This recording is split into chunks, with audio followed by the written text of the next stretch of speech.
ಎಲ್ಲ ಭಕ್ತಾದಿಗಳಿಗೂ ಇವತ್ತಿನ ಪಾಣಿಹಟ್ಟಿ ಉತ್ಸವ ಕಾರ್ಯಕ್ರಮಕ್ಕೆ ತುಂಬ ಹೃದಯದ ಸುಸ್ವಾಗತ. ಈ ಉತ್ಸವಗಳನ್ನ ನಾವು ಯಾಕೆ ಮಾಡ್ತೀವಿ? ಶ್ರೀಕೃಷ್ಣ ಜನ್ಮಾಷ್ಟಮಿ ಏನಕ್ಕೆ ನಾವು ಮಾಡೋದು? ಶ್ರೀಕೃಷ್ಣ ಜನ್ಮಾಷ್ಟಮಿ ಏನಕ್ಕೆ ಮಾಡ್ತೀವಿ? ಶ್ರೀಕೃಷ್ಣ ಅವತಾರ ತಾಳಿದ್ದಾರೆ. ರಾಧಾಷ್ಟಮಿ ಯಾಕೆ ಮಾಡ್ತೀವಿ? ಓಕೆ. ಗೌರ ಪೂರ್ಣಿಮಾ ಮಾಡೋದು ಮಹಾಪ್ರಭು. ನಿತ್ಯಾನಂದ ತ್ರಯೋದಶಿ ಮಾಡೋದು ಓಕೆ. ಎಲ್ಲರೂ ಸಹ ಅವತಾರ ತಾಳದಾಗ ನಾವು ಮಾಡ್ತೀವಿ. ಈ ಗೋವರ್ಧನ್ ಪೂಜೆ ಏನಕ್ಕೆ ಮಾಡ್ತೀವಿ? ಭಗವಂತ ಗೋವರ್ಧನ್ ಗಿರಿ ಎತ್ತಿ ಭಕ್ತರನ್ನು ರಕ್ಷಿಸಿದ ಸಂಭ್ರಮಾಚರಣೆಗೆ ಮಾಡ್ತೀವಿ. ಸೊ ಈ ಪಾಣಿಹಟ್ಟಿ ಏನಕ್ಕೆ ಮಾಡ್ತಾ ಇದ್ದೀವಿ? ಏನಕ್ಕೆ ಮಾಡೋದು ಪಾಣಿಹಟ್ಟಿ ಉತ್ಸವ? ಯಾರು ಅವತಾರ ಮಾಡಿದಾರಾ? ಸೊ ಭಗವಂತ ಏನಾದ್ರೆ ಲೀಲೆ ಮಾಡಿದಾನ? ಸೊ ಈ ಪಾಣಿಹಟ್ಟಿ ವಿಶೇಷ ಏನಂತ ಹೇಳಿದ್ರೆ ಇದು ಪನಿಷ್ಮೆಂಟಿಗೋಸ್ಕರ ಮಾಡ್ತಿರೋ ಫೆಸ್ಟಿವಲ್. ಯಾರಿಗಾರ ದಂಡನೆ ಕೊಡ್ತಾರಲ್ಲ. ಹಿಂದೆ ನಾವು ಸ್ಕೂಲ್ಗಳಲ್ಲಿ ನಾವೇ ತಪ್ಪು ಮಾಡಿದ್ರೆ ಏನು ಮಾಡ್ತಾ ಇದ್ರು? ನಮ್ಮ ಟೀಚರ್ಸು ಸ್ಕೇಲಲ್ಲಿ ಹೊಡಿತಾ ಇದ್ರು, ಇಲ್ಲ ಬಸ್ಗೆ ಓಡಿಸ್ತಾ ಇದ್ರು, ಇಲ್ಲ ಕಿವಿ ಹಿಂಗೆ ಹಿಡ್ಕೊಂಡು ಕೂತ್ಕೊಳ್ರಿ ಅಂತ ಹೇಳಿ ನಮಗೆ ದಂಡನೆ ಕೊಡ್ತಾ ಇದ್ರು. ಯಾಕೆ? ನಾವು ಒಳ್ಳೆ ಬುದ್ಧಿ ಕಲಿಬೇಕಂತ ಹೇಳಿ. ಸೊ ಇದು ಪಾಣಿಹಟ್ಟಿ ಒಬ್ಬ ಡಿವೋಟಿಗೆ, ಒಬ್ಬ ಭಕ್ತರಿಗೆ ನಿತ್ಯಾನಂದ ಪ್ರಭು ಕೊಟ್ಟಿರ್ತಕ್ಕಂಥ ಶಿಕ್ಷೆ. ಶಿಕ್ಷೆ ದಿನ ಯಾರಾದ್ರೂ ಸಂಭ್ರಮಾಚರಣೆ ಮಾಡ್ತಾರ? ಸೊ ನೋಡಿ, ಇದು ಗೌರಾಂಗ ಮಹಾಪ್ರಭು ಲೀಲೆ ಎಷ್ಟು ಮನಮೋಹಕವಾಗಿರುತ್ತೆ ಅಂದ್ರೆ, ನಿತ್ಯಾನಂದ ಪ್ರಭುಗಳ ಕರುಣೆಯಿಂದ ಶಿಕ್ಷೆ ಸಹ ಒಂದು ಉತ್ಸವವಾಗಿ ಮಾರ್ಪಾಡಾಗಿದೆ. ಯಾರಿಗೆ ಶಿಕ್ಷೆ ಕೊಡ್ತಾರೆ? ರಘುನಾಥ್ ದಾಸ್ ಗೋಸ್ವಾಮಿ ಅವರಿಗೆ ಕೊಟ್ಟಿರ್ತಕ್ಕಂಥ ಶಿಕ್ಷೆಯ ಫಲ ಇವತ್ತು ನಮಗೆ ನಾವು ಉದ್ಧಾರ ಆಗ್ತಾ ಇದ್ದೀವಿ. ಸೊ ಅದ್ರ ಬಗ್ಗೆ ನಾವು ಚರ್ಚೆ ಮಾಡೋಣ. ಈ ಗೋಸ್ವಾಮಿಯರ ಬಗ್ಗೆ ಗೊತ್ತಲ್ಲ ನಿಮಗೆ? ಏನ್ ಹೇಳಿ ಗೋಸ್ವಾಮಿಯರ ಹೆಸರು ಹೇಳಿ? ಶ್ರೀರೂಪ ಸನಾತನ ಭಟ್ಟ ರಘುನಾಥ, ಶ್ರೀಜೀವ ಗೋಪಾಲ ಭಟ್ಟ, ದಾಸ ರಘುನಾಥ. ಎಷ್ಟು ಜನ ಬರ್ತಾರೆ? 6 ಜನ ಗೋಸ್ವಾಮಿಯರು. ಯಾರು ಇವರು? ಓಕೆ, ಷಡ್ಗೋಸ್ವಾಮಿಯರು. ಅವ್ರ ಪಾತ್ರ ಏನು? ಶ್ರೀ ಚೈತನ್ಯ ಮಹಾಪ್ರಭುಗಳ ಅನ್ಯಾಯಗಳು. ಅವರ ಪಾತ್ರ ಏನಂತ ಹೇಳಿದ್ರೆ, ಶ್ರೀ ಚೈತನ್ಯ ಮಹಾಪ್ರಭು ಚಂದ್ರನ ರೀತಿ. ಚಂದ್ರನ ಪ್ರಾಮುಖ್ಯತೆ ಗೊತ್ತಾ ನಿಮಗೆಲ್ಲ? ಬರೇ ಸೂರ್ಯನ ಅವಶ್ಯಕತೆ ಇದೆಯೋ, ಚಂದ್ರನೂ ಬೇಕು ನಮಗೆ? ಓಕೆ. ಚಂದ್ರನಿಂದ ಏನೆಲ್ಲ ನಮಗೆ ಲಾಭ ಇದೆ? ತಂಪು ಗಾಳಿ ಸಿಗತ್ತೆ. ಮತ್ತೇನ್ ಮಾಡ್ತಾರೆ? ಏನು ಬೆಳೆಗಳಾಗತ್ತಲ್ಲ, ಹಣ್ಣುಗಳು, ಗಿಡಗಳು, ಸಸಿಗಳು, ಅದಕ್ಕೆಲ್ಲ ಜೀವ ತುಂಬೋದು ಯಾರು? ಚಂದ್ರನ ಕಿರಣಗಳು. ಚಂದ್ರನಿಂದ ಏನ್ ಬರ್ತಕ್ಕಂಥ ಕಿರಣಗಳಿದೆಯಲ್ಲ ರಾತ್ರಿ ಸಮಯದಲ್ಲಿ, ಅದು ಎಲ್ಲಾ ಪದಾರ್ಥಗಳು ಏನ್ ಬೆಳೆಯುತ್ತಲ್ಲ ಅದಕ್ಕೆ ಜೀವವನ್ನ ತುಂಬತ್ತೆ. ಸೊ ಹಾಗೆ ಶ್ರೀ ಚೈತನ್ಯ ಮಹಾಪ್ರಭುಗಳು ಈ ಕಲಿಯುಗದಲ್ಲಿ ಅವತರಿಸಿರೋದು ಯಾತಕ್ಕೆ? ನಮ್ಮಂತ ಬದ್ಧಾತ್ಮರಿಗೆ, ಕಲಿಯುಗದಲ್ಲಿ ಇರ್ತಕ್ಕಂಥ ನಮ್ಮಂತ ಬದ್ಧಾತ್ಮರಿಗೆ ಉದ್ಧಾರ ಮಾಡಿ, ನಮಗೆಲ್ಲ ಜೀವ ತುಂಬಿ, ನಮ್ಮನ್ನ ಮರಳಿ ಭಗವಂತನಡೆ ಕರ್ಕೊಂಡು ಹೋಗಿ ನಮ್ಮನ್ನ ಕಾಪಾಡೋಕ್ಕೋಸ್ಕರ ವಿಶೇಷವಾಗಿ ಭಗವಂತ ಶ್ರೀಕೃಷ್ಣ ಮತ್ತೆ ಶ್ರೀಮತಿ ರಾಧಾರಾಣಿ ಇಬ್ರು ಸೇರಿ ಚೈತನ್ಯ ಮಹಾಪ್ರಭು ಅವತಾರ ತಗೊಂಡಿದ್ದಾರೆ. ಸೊ ಮನೆಗಳಲ್ಲಿ ನಮಗೆ ಅಪ್ಪ ಬೆಸ್ಟ್, ಅಮ್ಮ ಬೆಸ್ಟ್? ಯಾರು ಇಂಪಾರ್ಟೆಂಟ್ ಅಂದ್ರೆ ಯಾರಿಗೆ ಏನ್ ಹೇಳ್ತೀವಿ? ಅಪ್ಪ ಇಂಪಾರ್ಟೆಂಟ್, ಅಮ್ಮ ಇಂಪಾರ್ಟೆಂಟ್ ಅಂದ್ರೆ ಏನ್ ಹೇಳ್ತೀವಿ? ಮಕ್ಳಿಗೆ ಕೇಳ್ತೀವಿ, ಏನ್ ಕೊಡೋಣ? ಏನ್ ಹೇಳ್ತಾರೆ? ಈಗ ಈ ಪಾಪು ಕೇಳೋಣ, ಅಮ್ಮ ಬೇಕಾ ಅಪ್ಪ ಬೇಕಾ ಅಂತ. ಅವನ ಅಮ್ಮ ಬೇಕು ಅಂದ್ರೆ ಅಪ್ಪನಿಂದ ಬಿಸ್ಕೆಟ್ ಪ್ಯಾಕೆಟ್ ಎಲ್ಲ ಕಟ್ ಆಗ್ಬಿಡುತ್ತೆ. ಚಾಕ್ಲೇಟ್ ಕೊಡ್ಸೋದು ಅದೆಲ್ಲ ಫೈನಾನ್ಸ್ ಮಿನಿಸ್ಟರ್ ಕಟ್ ಮಾಡ್ಬಿಡ್ತಾರೆ. ಸರಿ ಆಯ್ತು ಅಂತ ಅಮ್ಮ ಬೇಕು ಅಂದ್ರೆ ಮನೆಯಿಂದ, ಅಡುಗೆ ಮನೆಯಿಂದ ಏನು ಹೊರಗೆ ಬರಲ್ಲ. ಸೊ ಇಬ್ರು ಇಂಪಾರ್ಟೆಂಟ್ ಅಲ್ವಾ? ನಮಗೆ ಕೃಷ್ಣ ಇಂಪಾರ್ಟೆಂಟ್, ರಾಧಾರಾಣಿ ಇಂಪಾರ್ಟೆಂಟ್? ಇಬ್ರು ಇಂಪಾರ್ಟೆಂಟ್. ಅದಕ್ಕೋಸ್ಕರ ಎಲ್ಲ ಯುಗಗಳಲ್ಲಿ ಭಗವಂತ ಮತ್ತೆ ಅವರು ಶ್ರೀಮತಿ, ಶ್ರೀರಾಮಚಂದ್ರನಾಗಿ ಬಂದಾಗ ಸೀತಾಮಾತೆಯಾಗಿ ಬರ್ತಿದ್ರು, ಕೃಷ್ಣನಾಗಿ ಬಂದಾಗ ರಾಧೆಯಾಗಿ, ರುಕ್ಮಿಣಿಯಾಗಿ ನಮ್ಮೆಲ್ಲರಿಗೂ ಅನುಗ್ರಹ ಮಾಡಿದ್ರು. ಈ ಕಲಿಯುಗ ಇದೆಯಲ್ಲ, ಬಹಳ ನಾವು ಡೇಂಜರ್ ಅಲ್ಲಿ ಇದೀವಿ. ಗೊತ್ತಿದ್ಯಾ ನಮಗೆ? ಕಲಿಯುಗ ತುಂಬಾ ಒಳ್ಳೇದ ಕೆಟ್ಟದ? ಯಾವ ರೀತಿ ಕೆಟ್ಟದು? ಯಾವ ಕ್ಷಣದಲ್ಲಿ ಎಲ್ಲಿ ಏನಾಗತ್ತೆ ಅನ್ನೋ ಗ್ಯಾರಂಟಿನೇ ಇಲ್ಲ. No guarantee. ಫಸ್ಟ್ ಆದ್ರೂ ಪ್ರಿಡಿಕ್ಷನ್ ಬರ್ತಾ ಇತ್ತು, ಇಂಥ ಸಮಯದಲ್ಲಿ ಈ ರೀತಿ ಆಗ್ಬೋದು ಅಂತ ಇದೆ. ಇವಾಗ ಏನಾದ್ರು ಗೊತ್ತಾ? 2020-21 ಕೊರೋನಾ ಬರುತ್ತೆ ಅಂತ ಗೊತ್ತಿತ್ತಾ? ಕೋವಿಡ್ ಬರುತ್ತೆ ಅಂತ ಗೊತ್ತಿತ್ತಾ? ಗೊತ್ತಿಲ್ಲ. ಮುಂದೆ ಡೇವಿಡ್ ಬರ್ಬೋದು. ಯಾವಾಗ ಏನಾಗತ್ತೆ ಅಂತ ಗೊತ್ತಿಲ್ಲ. ಯಾಕಂದ್ರೆ ಕಲಿಯುಗದ ಪರಿಸ್ಥಿತಿ ಆಗಿದೆ. ದುಃಖಾಲಯಂ ಅಶಾಶ್ವತಂ, ಕಲೇ ದೋಷ ನಿಧೇ ರಾಜನ್, ದೋಷಗಳ ನಿಧಿ ಇದೆ ಕಲಿಯುಗದಲ್ಲಿ. ಸೊ ಇಂಥ ಸಂದರ್ಭದಲ್ಲಿ ತಮ್ಮ ಮಕ್ಕಳನ್ನ ಕಾಪಾಡಬೇಕು. ಫಾರ್ ಎಕ್ಸಾಂಪಲ್, ಈ ಮಗುಗೆ ಏನಾದ್ರೂ ಒಂದು ಆಪತ್ತು ಬಂದಿರತ್ತೆ ಅನ್ಕೊಳ್ಳೋಣ ಸ್ಕೂಲಲ್ಲಿ. ಅವಾಗ ಅಪ್ಪ ಹೋಗ್ತಾರೆ. ಇಲ್ಲ ಅಪ್ಪ ಬಿಸಿ ಇದ್ರೆ, ಇಲ್ಲಮ್ಮ ನಾನು ಬಿಸಿ ಇದ್ದೀನಿ, ನೀನು ಹೋಗಿ ನೋಡ್ಕೊಂಡು ಬಾ ಅಂದ್ರೆ ಅಮ್ಮ ಹೋಗ್ತಾರೆ. ತುಂಬಾ ಕಷ್ಟಕ್ಕೆ ಸಿಗಾಕೊಂಡ್ಬಿಟ್ಟಿದೆ ನನ್ನ ಮಗ. ತುಂಬಾ ಸಂಕಷ್ಟ ಪರಿಸ್ಥಿತಿ ಇದ್ದಾಗ ಅಪ್ಪ ಹಂಗೆ, ಅಪ್ಪ ನೀನೋಗು, ಅಮ್ಮ ನೀನೋಗು ಅಂತ ಅವರಿಬ್ರು ಏನಾದ್ರು ಡಿಸ್ಕಷನ್ ಮಾಡ್ತಾರಾ? ಸ್ಮಾಲ್ ಪ್ರಾಬ್ಲಮ್ ಇದ್ರೆ ಮನೇಲಿ ಹೇಳ್ತಾರೆ ಚೂರು ಹೋಗಿ ಮಗಂಗೆ ಏನೋ ಪ್ರಾಬ್ಲಮ್ ಆಗಿದೆ ಅಂತ ನೋಡ್ಕೊಂಬನ್ನಿ ಅಂತಾರೆ. ಸೊ ಅವ್ರು ಇಲ್ಲಮ್ಮ ನಾನು ಆಫೀಸಲ್ಲಿ ಬಿಸಿ ಇದ್ದೀನಿ, ನೀನೋಗಿ ನೋಡ್ಕೊಂಬ ಅಂತಾರೆ. ತುಂಬಾ ಏನೋ ಆಪತ್ತಾಗ್ಬಿಟ್ಟಿದೆ ಅಂದಾಗ ಇಬ್ರು ಓಡ್ತಾರೆ ತಾನೆ. ಅದೇ ತರ ಈ ಕಲಿಯುಗದಲ್ಲಿ ನಮಗೆ ತುಂಬಾ ಆಪತ್ತು ಬಂದಿದೆ ಅಂತೇಳಿ ರಾಧಾಕೃಷ್ಣ ಇಬ್ರು ಸೇರಿ ಬಂದ್ಬಿಟ್ಟಿದ್ದಾರೆ ಶ್ರೀ ಚೈತನ್ಯ ಮಹಾಪ್ರಭು ಆಗಿ. ಯಾಕಂದ್ರೆ ಕಾಪಾಡಕ್ ನಾವು ಒಬ್ಬೊಬ್ಬರೇ ಹೋದ್ರೆ ಆಗಲ್ಲ, ನಾವಿಬ್ರು ಸೇರ್ಕೊಂಡು ಹೋಗ್ಬೇಕು ಅಂತೇಳಿ ಆ ಕರುಣೆಯ ಭಾವ ಸೇರಿ ಶ್ರೀ ಚೈತನ್ಯ ಮಹಾಪ್ರಭು ಆಗಿ ಬಂದು ನಮ್ಮನ್ನ ಉದ್ಧಾರ ಮಾಡ್ತಾ ಇದ್ದಾರೆ. ಸೊ ಆ ಶ್ರೀ ಚೈತನ್ಯ ಮಹಾಪ್ರಭುಗಳ ಕಿರಣಗಳೇ ಬಂದು ಈ ಷಡ್ ಗೋಸ್ವಾಮಿ. ಈ 6 ಜನ ಏನ್ ಗೋಸ್ವಾಮಿಯರು ಇದ್ದಾರಲ್ಲ, ಶ್ರೀ ಚೈತನ್ಯ ಮಹಾಪ್ರಭುಗಳ ಕಿರಣಗಳು. ನಮಗೆ ಜೀವ ತುಂಬಿ ನಮ್ಮ ಜೀವವನ್ನ ಕಾಪಾಡ್ಲಿಕ್ಕೆ ಬಂದಿರ್ತಕ್ಕಂಥವ್ರು ಈ ಗೋಸ್ವಾಮಿಯರು. ಆ ಗೋಸ್ವಾಮಿಯರಲ್ಲಿ ಏನ್ ರಘುನಾಥ್ ಗೋಸ್ವಾಮಿ ಇದಾರಲ್ಲ, ಸೊ ಅವರಿಂದ ನಡೆದಿರ್ತಕ್ಕಂಥ ಒಂದು ಚಿಕ್ಕ ಲೀಲೆ ಇದು. ಸೊ ಈ 6 ಜನ ಗೋಸ್ವಾಮಿಯರಲ್ಲಿ ನಾವು ಕರ್ನಾಟಕದವ್ರು ಎಷ್ಟು ಸೌಭಾಗ್ಯಶಾಲಿಗಳಂದ್ರೆ, ಈ 6 ಗೋಸ್ವಾಮಿಯವರು ಎಲ್ಲೆಲ್ಲಿಯವರು ಬಂತ ಗೊತ್ತಾ ನಿಮಗೆ? ಅದರಲ್ಲಿ 3 ಜನ ಎಲ್ಲಿಯವರು? ಕರ್ನಾಟಕದವ್ರು. ಯಾರ್ಯಾರು? ಶ್ರೀ ಜೀವ, ರೂಪ, ಸನಾತನ. 3 ಜನ ಗೋಸ್ವಾಮಿಯವರು ಬಂದು ಕರ್ನಾಟಕದಲ್ಲಿರೋರು. ಸೊ ಅಂತಹ ಗೋಸ್ವಾಮಿಯವರು ಅವತರಿಸಿರ್ತಕ್ಕಂಥ ಸ್ಥಳ ಆಗಿರೋದ್ರಿಂದ ಖಂಡಿತ 100% ಚೈತನ್ಯ ಮಹಾಪ್ರಭು ಆಂದೋಲನ ಬಹಳ ದೊಡ್ಡದಾಗಿ ಕರ್ನಾಟಕದಲ್ಲಿ ಸ್ಪ್ರೆಡ್ ಆಗೋದ್ರಲ್ಲಿ ಯಾವುದೇ ಅನುಮಾನ ಬೇಡ, ಈಗ ಆಲ್ರೆಡಿ ಆಗ್ತಾ ಇದೆ. ಸೊ ಅದರಲ್ಲಿ ಈ ರಘುನಾಥ್ ದಾಸ್ ಗೋಸ್ವಾಮಿಯವರು ಎಲ್ಲಿದ್ದವರು ಅಂದ್ರೆ ಪಶ್ಚಿಮ ಬಂಗಾಳದಲ್ಲಿ ಅವತರಿಸ್ತಿರ್ತಕ್ಕಂಥವ್ರು. ಇವ್ರೇನು ಸಾಮಾನ್ಯವಾಗಿ ಸನ್ಯಾಸಿಸ್ ಅಂದ್ರೆ ನಾವೇನು ಅನ್ಕೊಳ್ತೀವಿ, ಸೊ ಅವ್ರಿಗೇನು ಕೆಲಸ ಇರೋದಿಲ್ಲ. ಗೋಸ್ವಾಮಿಯವರು ಅಂದ್ರೆ ಅವ್ರಿಗೇನು ಕೆಲಸ ಇರೋದಿಲ್ಲ, ಸಾಮಾನ್ಯವಾಗಿ ಎಲ್ಲವನ್ನ ತ್ಯಾಗ ಮಾಡ್ಬಿಟ್ಟು ಜೀವನ ಮಾಡ್ತಿರ್ತಾರೆ ಅಂತ ಅನ್ಕೊಳ್ತೀವಲ್ಲ. ಕಾಮನ್ ಆಗಿ ಒಂದು ನಮಗೆ ಅದೇ ಇಮ್ಯಾಜಿನೇಷನ್ ಬರುತ್ತೆ. ಸೊ ರಘುನಾಥ ದಾಸ್ ಗೋಸ್ವಾಮಿಯವರು ಬಡವರ ಶ್ರೀಮಂತರು. ಎಷ್ಟು ಶ್ರೀಮಂತರವರು? ಈಗ ಶ್ರೀಮಂತರು ಅಂದ್ರೆ ನಾವು ಈಗ ಇಂಡಿಯಾದಲ್ಲಿ ಟಾಪ್ 10 ಶ್ರೀಮಂತರು ಅಂತ ಲೀಸ್ಟ್ ಮಾಡ್ಕೊಂಡ್ರೆ ಎಲ್ಲರದ್ದು ಹೆಸರು ಹೇಳ್ತೀವಲ್ವಾ. ಟಾಟಾದವ್ರದ್ದು ಹೇಳ್ತೀವಿ, ಧೀರುಭಾಯ್ ಅಂಬಾನಿ ಅವ್ರದ್ದೆಲ್ಲ ಹೇಳ್ತೀವಿ. ಸೊ ರಘುನಾಥ್ ದಾಸ್ ಗೋಸ್ವಾಮಿ ಅವರು ಎಷ್ಟು ಶ್ರೀಮಂತರು ಗೊತ್ತಾ ಯಾರಿಗಾದ್ರು? ಎಷ್ಟು ಅವ್ರದ್ದು? ನಾವೆಲ್ಲ ಆನ್ಯುವಲ್ ಇನ್ಕಮ್ ಕೇಳ್ತೀವಿ. ಸೊ ಅವ್ರದ್ದು ಆನ್ಯುವಲ್ ಇನ್ಕಮ್ ಕೇಳಬಾರ್ದು, ನಾವು ಡೈಲಿ ಇನ್ಕಮ್ ಕೇಳ್ಬೇಕು. ಎಷ್ಟು? ಇನ್ಕಮ್ ಟ್ಯಾಕ್ಸ್ನವರು ಪ್ರತಿ ದಿನದ ಇನ್ಕಮಿಗೆ ಟ್ಯಾಕ್ಸ್ ಹಾಕ್ತಾರೋ, ವರ್ಷದ ಇನ್ಕಮಿಗೆ ಟ್ಯಾಕ್ಸ್ ಹಾಕ್ತಾರೋ?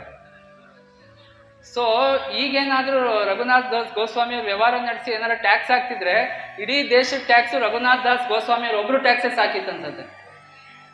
ಪ್ರತಿ ದಿನ ಅವ್ರದ್ದು ಏನ್ ಇನ್ಕಮ್ ಅಂತ ಹೇಳಿದ್ರೆ 5 ಲಕ್ಷ ರೂಪಾಯಿನ 5 ಲಕ್ಷ ರೂಪಾಯಿನ 5 ಲಕ್ಷ ಚಿನ್ನದ ನಾಣ್ಯನ. ಇವತ್ತು ಚಿನ್ನಕ್ಕೆ ಏನಿದೆ ಬೆಲೆ?